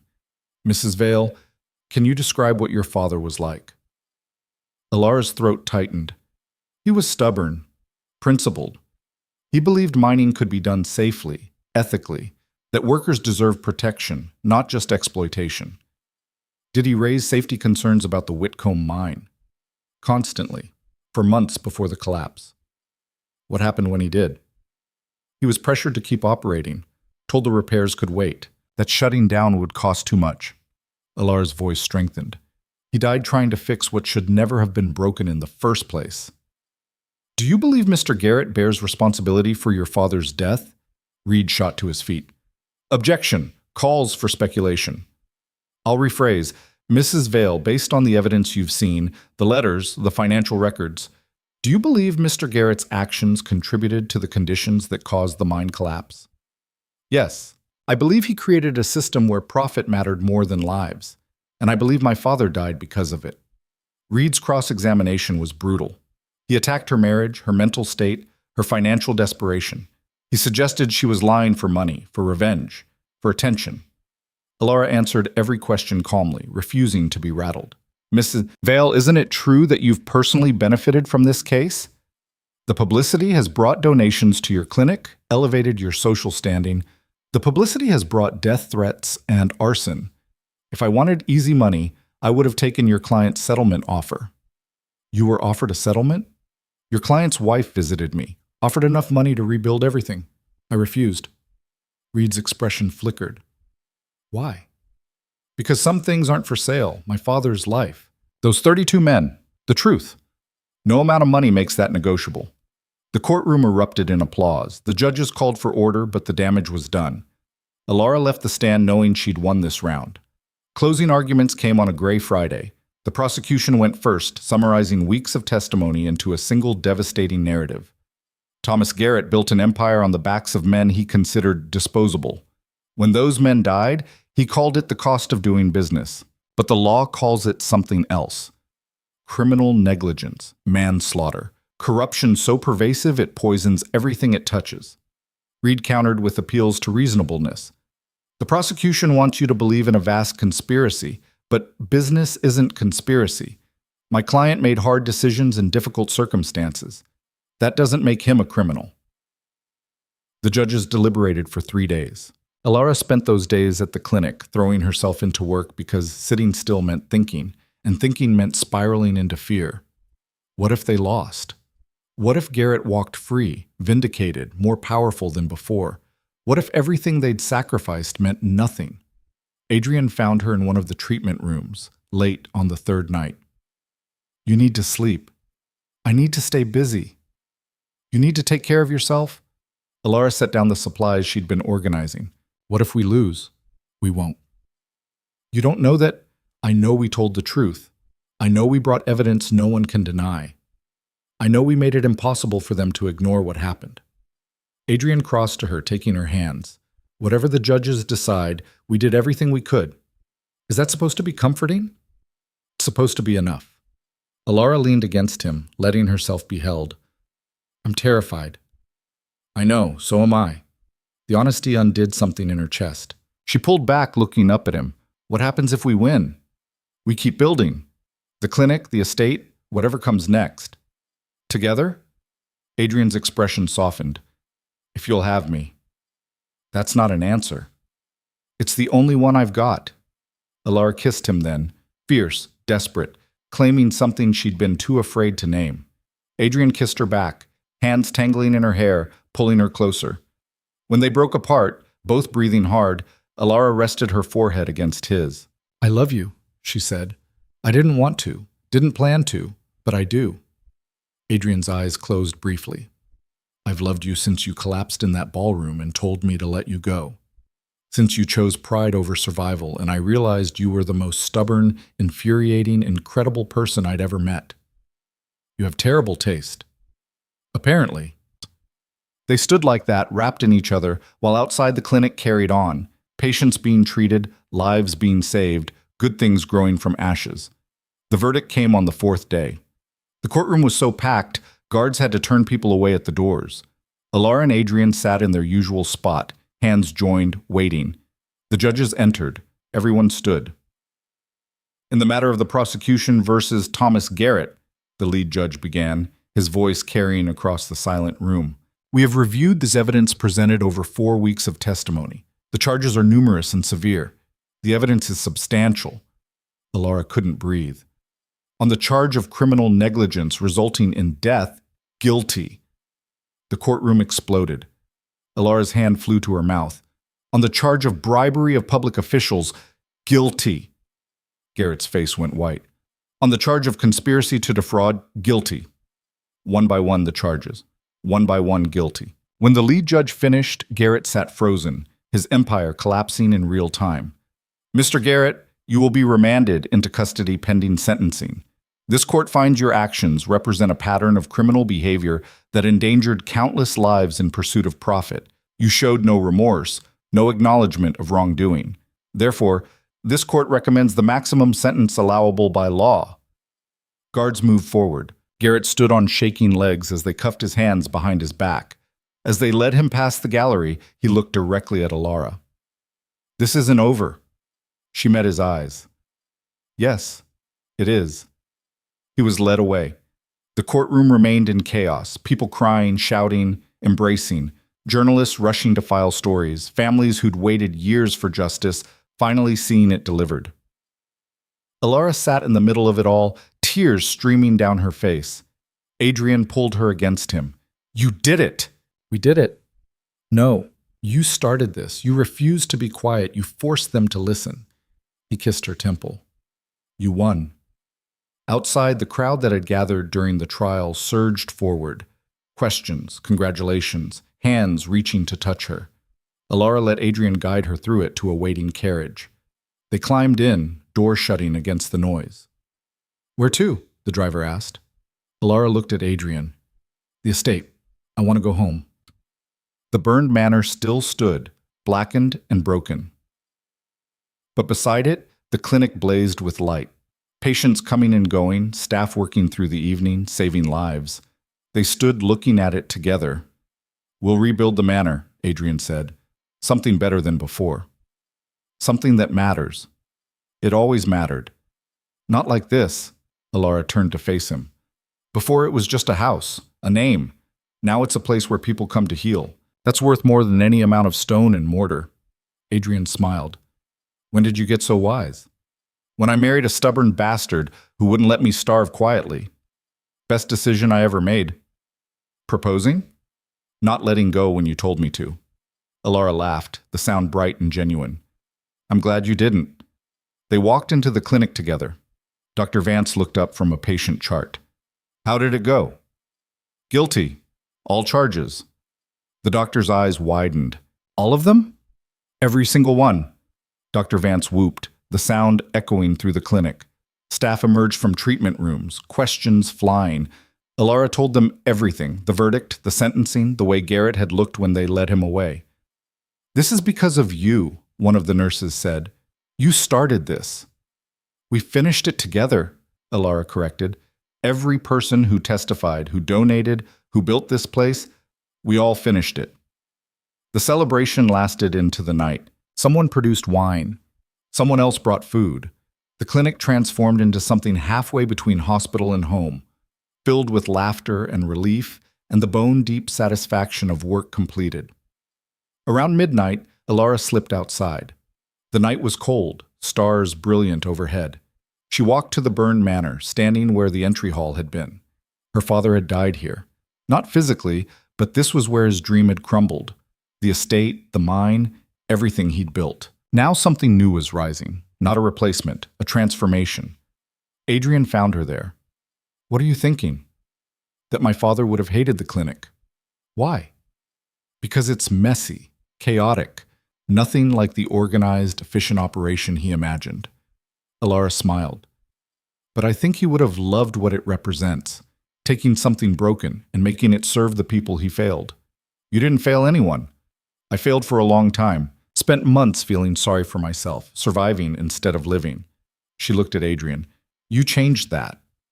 "We changed each other." "True." They stood in comfortable silence, watching the clinic lights. "What now?" Adrian asked. "Now we rebuild. The manor, the gardens, all of it. But different. Not a monument to what was lost. A foundation for what comes next." "And what comes next?" Elara considered. "More clinics, other territories where people need help. Training programs for doctors willing to work in frontier areas." Her voice strengthened. "Garrett's conviction opens doors. Other investigations, other prosecutions. We expose the rot. Now we make sure it can't grow back." "That's ambitious. You married an ambitious woman." "I did." Adrian pulled her close. "Think we can manage it?" "I think we can try. That's all anyone can do." 3 months later, the manor's reconstruction began. Not a recreation of what had been, but something new. Smaller main house, larger staff quarters. Gardens designed for both beauty and medicine. Growing herbs and plants the clinic needed. The design reflected who Elara had become. Not the girl who'd collapsed in a ballroom, desperate and starving. Not even the woman who'd stood in Garrett's study and refused to be intimidated. Someone harder, wiser, forged in fire, and emerging stronger. The sentencing happened on a spring morning. Garrett received 25 years for the combined charges. No chance of parole for the first 10. Elara attended, sitting in the gallery with Adrian. Garrett looked older, diminished. His empire had been dismantled piece by piece, assets seized, business partners fleeing, the carefully constructed facade of legitimacy shattered. When the judge pronounced sentence, Garrett's shoulders slumped. Elara felt no triumph, just a quiet sense of completion.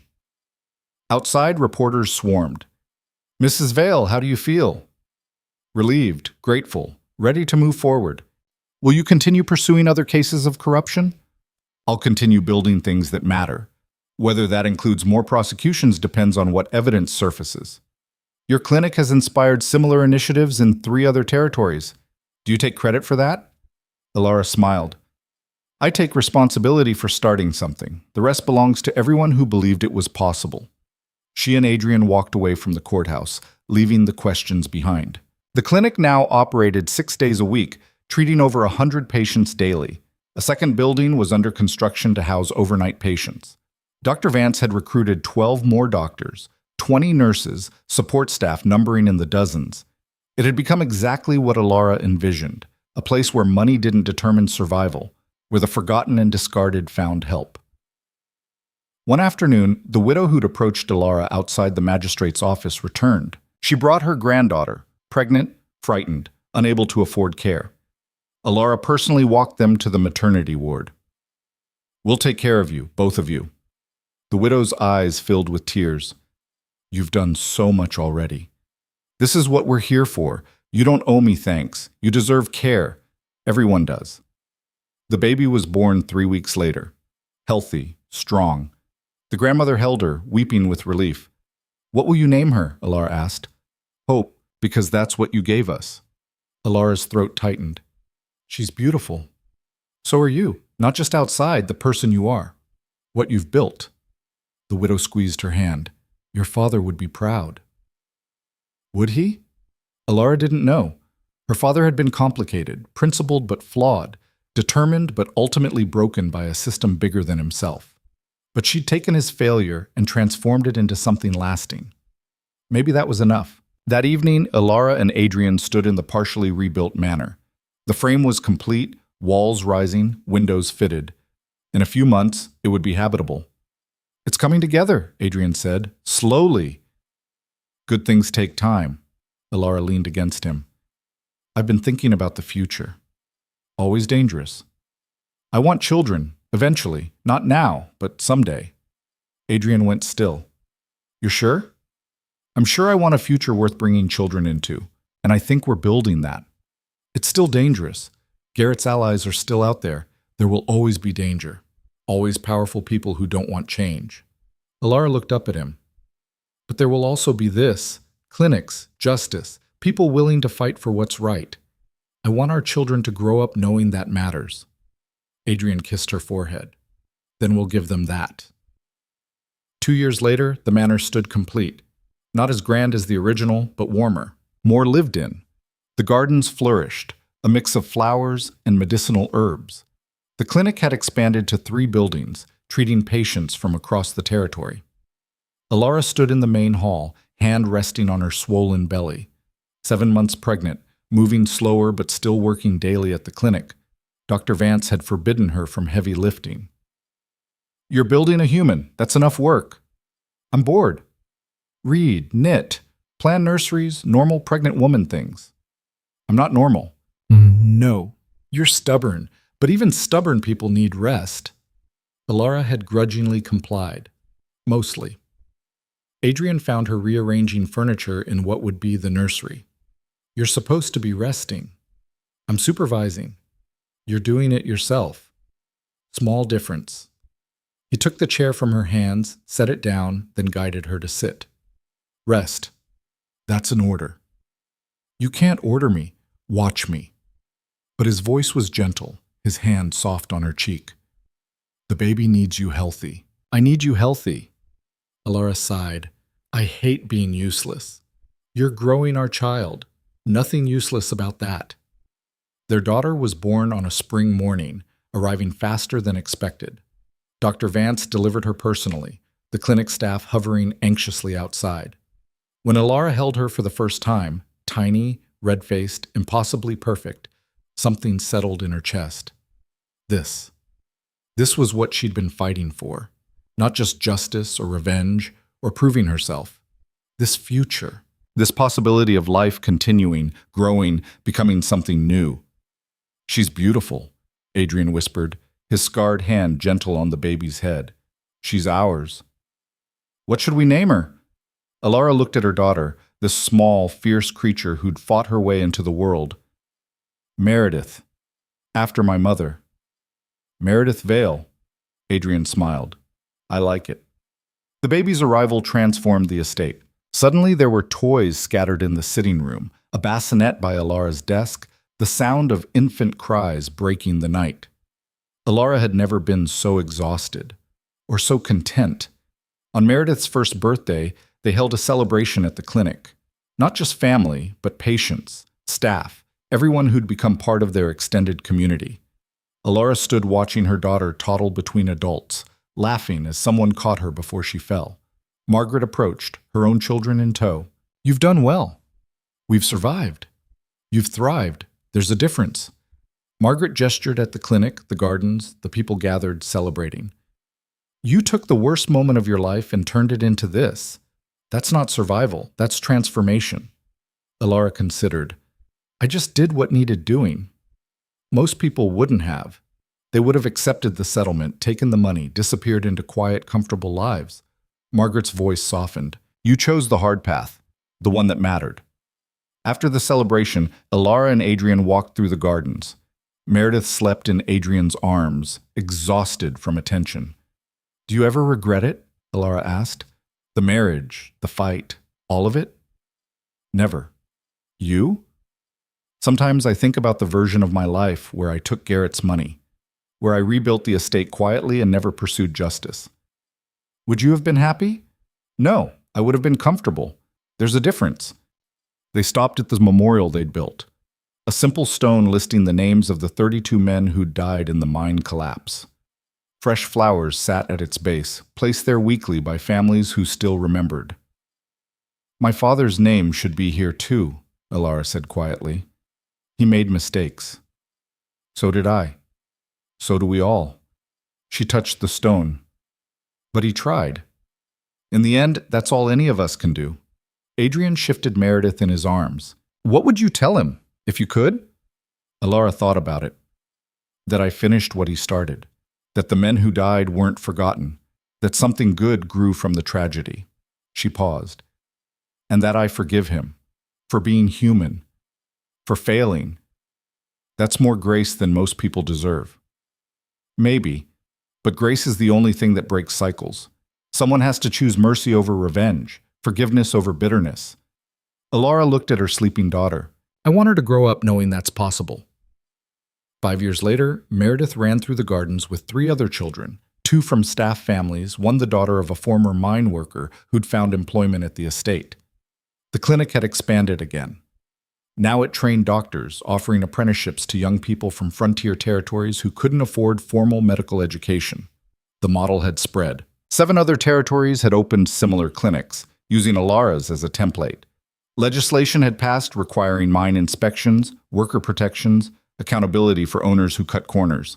It wasn't perfect.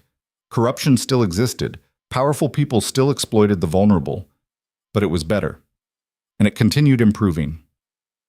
Elara stood in her study, reviewing applications for the next class of medical apprentices. Adrian appeared in the doorway. There's someone here to see you. Who? Caroline Garrett. Elara's hands stilled. She hadn't seen Caroline since the trial. What does she want? She didn't say, just asked if you'd see her. Elara considered refusing, then curiosity won. Send her in. Caroline entered looking older, thinner. The polish was still there, but something fundamental had changed. She looked diminished. Mrs. Vale, thank you for seeing me. I haven't decided if I'm glad I did. What do you want? Caroline sat uninvited. My husband died 2 weeks ago. Prison illness. Elara felt nothing. I'm sorry for your loss. Are you? I'm sorry anyone dies alone in prison, even men who deserve it. Caroline's mouth twisted. You always were brutally honest. It's easier than lying. Silence stretched between them. I came to apologize, Caroline said finally, for the threats, the intimidation, everything I did to protect Thomas. I knew what he was. I chose to look away. Why? Because his power was mine. His wealth was my security. I told myself the ends justified the means. She looked down at her hands. I was wrong. Elara studied her, this woman who'd once seemed so formidable, now reduced to regret. What do you want from me? Elara asked. Forgiveness? No, I don't deserve that. I just wanted you to know what you built matters. The clinic, the prosecutions, the changes you forced. They're saving lives, including mine. How? I've been volunteering at one of the frontier clinics, using my organizational skills for something that actually helps people instead of just protecting corruption. Caroline met her eyes. You showed me it's never too late to do better. I'm trying. Elara didn't know what to say. This wasn't the reckoning she'd imagined. Keep trying, she said finally. That's all any of us can do. Caroline left shortly after. Elara stood at the window, watching her carriage disappear down the drive. Adrian appeared beside her. Are you all right? I think so. It's strange. I spent so long hating her. Now I just feel tired. Hate's exhausting. So is forgiveness. But forgiveness lets you sleep at night. Elara leaned against him. When did you get so wise? When I married a woman who refused to let hate consume her. That night, Elara tucked Meredith into bed. The girl was 5 now, bright and curious and fearless. in ways that simultaneously thrilled and terrified her mother. "Tell me the story," Meredith demanded. "Which story?" "About grandmother. How she fought the bad men." Elara smiled. "Your grandmother was very brave. When powerful people tried to hurt others, she stood up and said no. Like you did. Like we all can. When we see something wrong, we have a choice. Stay silent or speak up. Speaking up is hard. Yes, but important things usually are." Meredith considered this with the seriousness only children possess. "When I grow up, I want to help people, like you and Papa." Elara's throat tightened. "Then you will, and we'll be right there beside you." She kissed her daughter's forehead, turned down the lamp, and left the room. Adrian waited in the hallway. "She asked about the story again?" "She asks every night. Because it matters to her, knowing where she comes from, what you fought for." Elara looked back at the closed door. "I hope we're giving her something worth inheriting." "We are. Not money or titles. Something better. The belief that one person can make a difference, that speaking truth matters even when it's hard." They walked to their own room, the manor settling into night around them. Outside, the clinic lights still burned, staff working the night shift. Elara stood at the window looking out at it all, the gardens her mother would have loved, the clinic saving lives her father couldn't, the future stretching, uncertain but possible ahead. She'd started with nothing, less than nothing, hunger, humiliation, the ruins of a name that had once meant something. Now she had this: a family, a purpose, a legacy that mattered. Adrian's arms wrapped around her from behind. "What are you thinking?" "That I'm grateful. For the collapse that forced me to rebuild. For the hunger that taught me what really matters. For you, refusing to let me die quietly." "You were never going to die quietly." "No, but you helped me remember how to live loudly." They stood like that, wrapped in each other, watching the clinic lights. Tomorrow would bring new challenges. Always did. But tomorrow would also bring opportunities. To heal, to build, to prove again and again that the world could be forced to care about the forgotten. Elara had learned something in the years since she'd collapsed in that ballroom. Power wasn't inherited or bought. It was forged in fire, built from ashes, claimed by those stubborn enough to refuse defeat. She'd been powerless once, starving, desperate, clinging to pride because it was all she had left. Now she stood in a home she'd rebuilt, looking at a future she'd fought for, holding the hand of a man who'd seen her at her lowest and loved her anyway. This was power, not the kind that corrupted or consumed, the kind that transformed darkness into light, ruin into foundation, grief into purpose. She'd burned the old world down and built something better from its ashes, and she would spend the rest of her life making sure it stayed lit.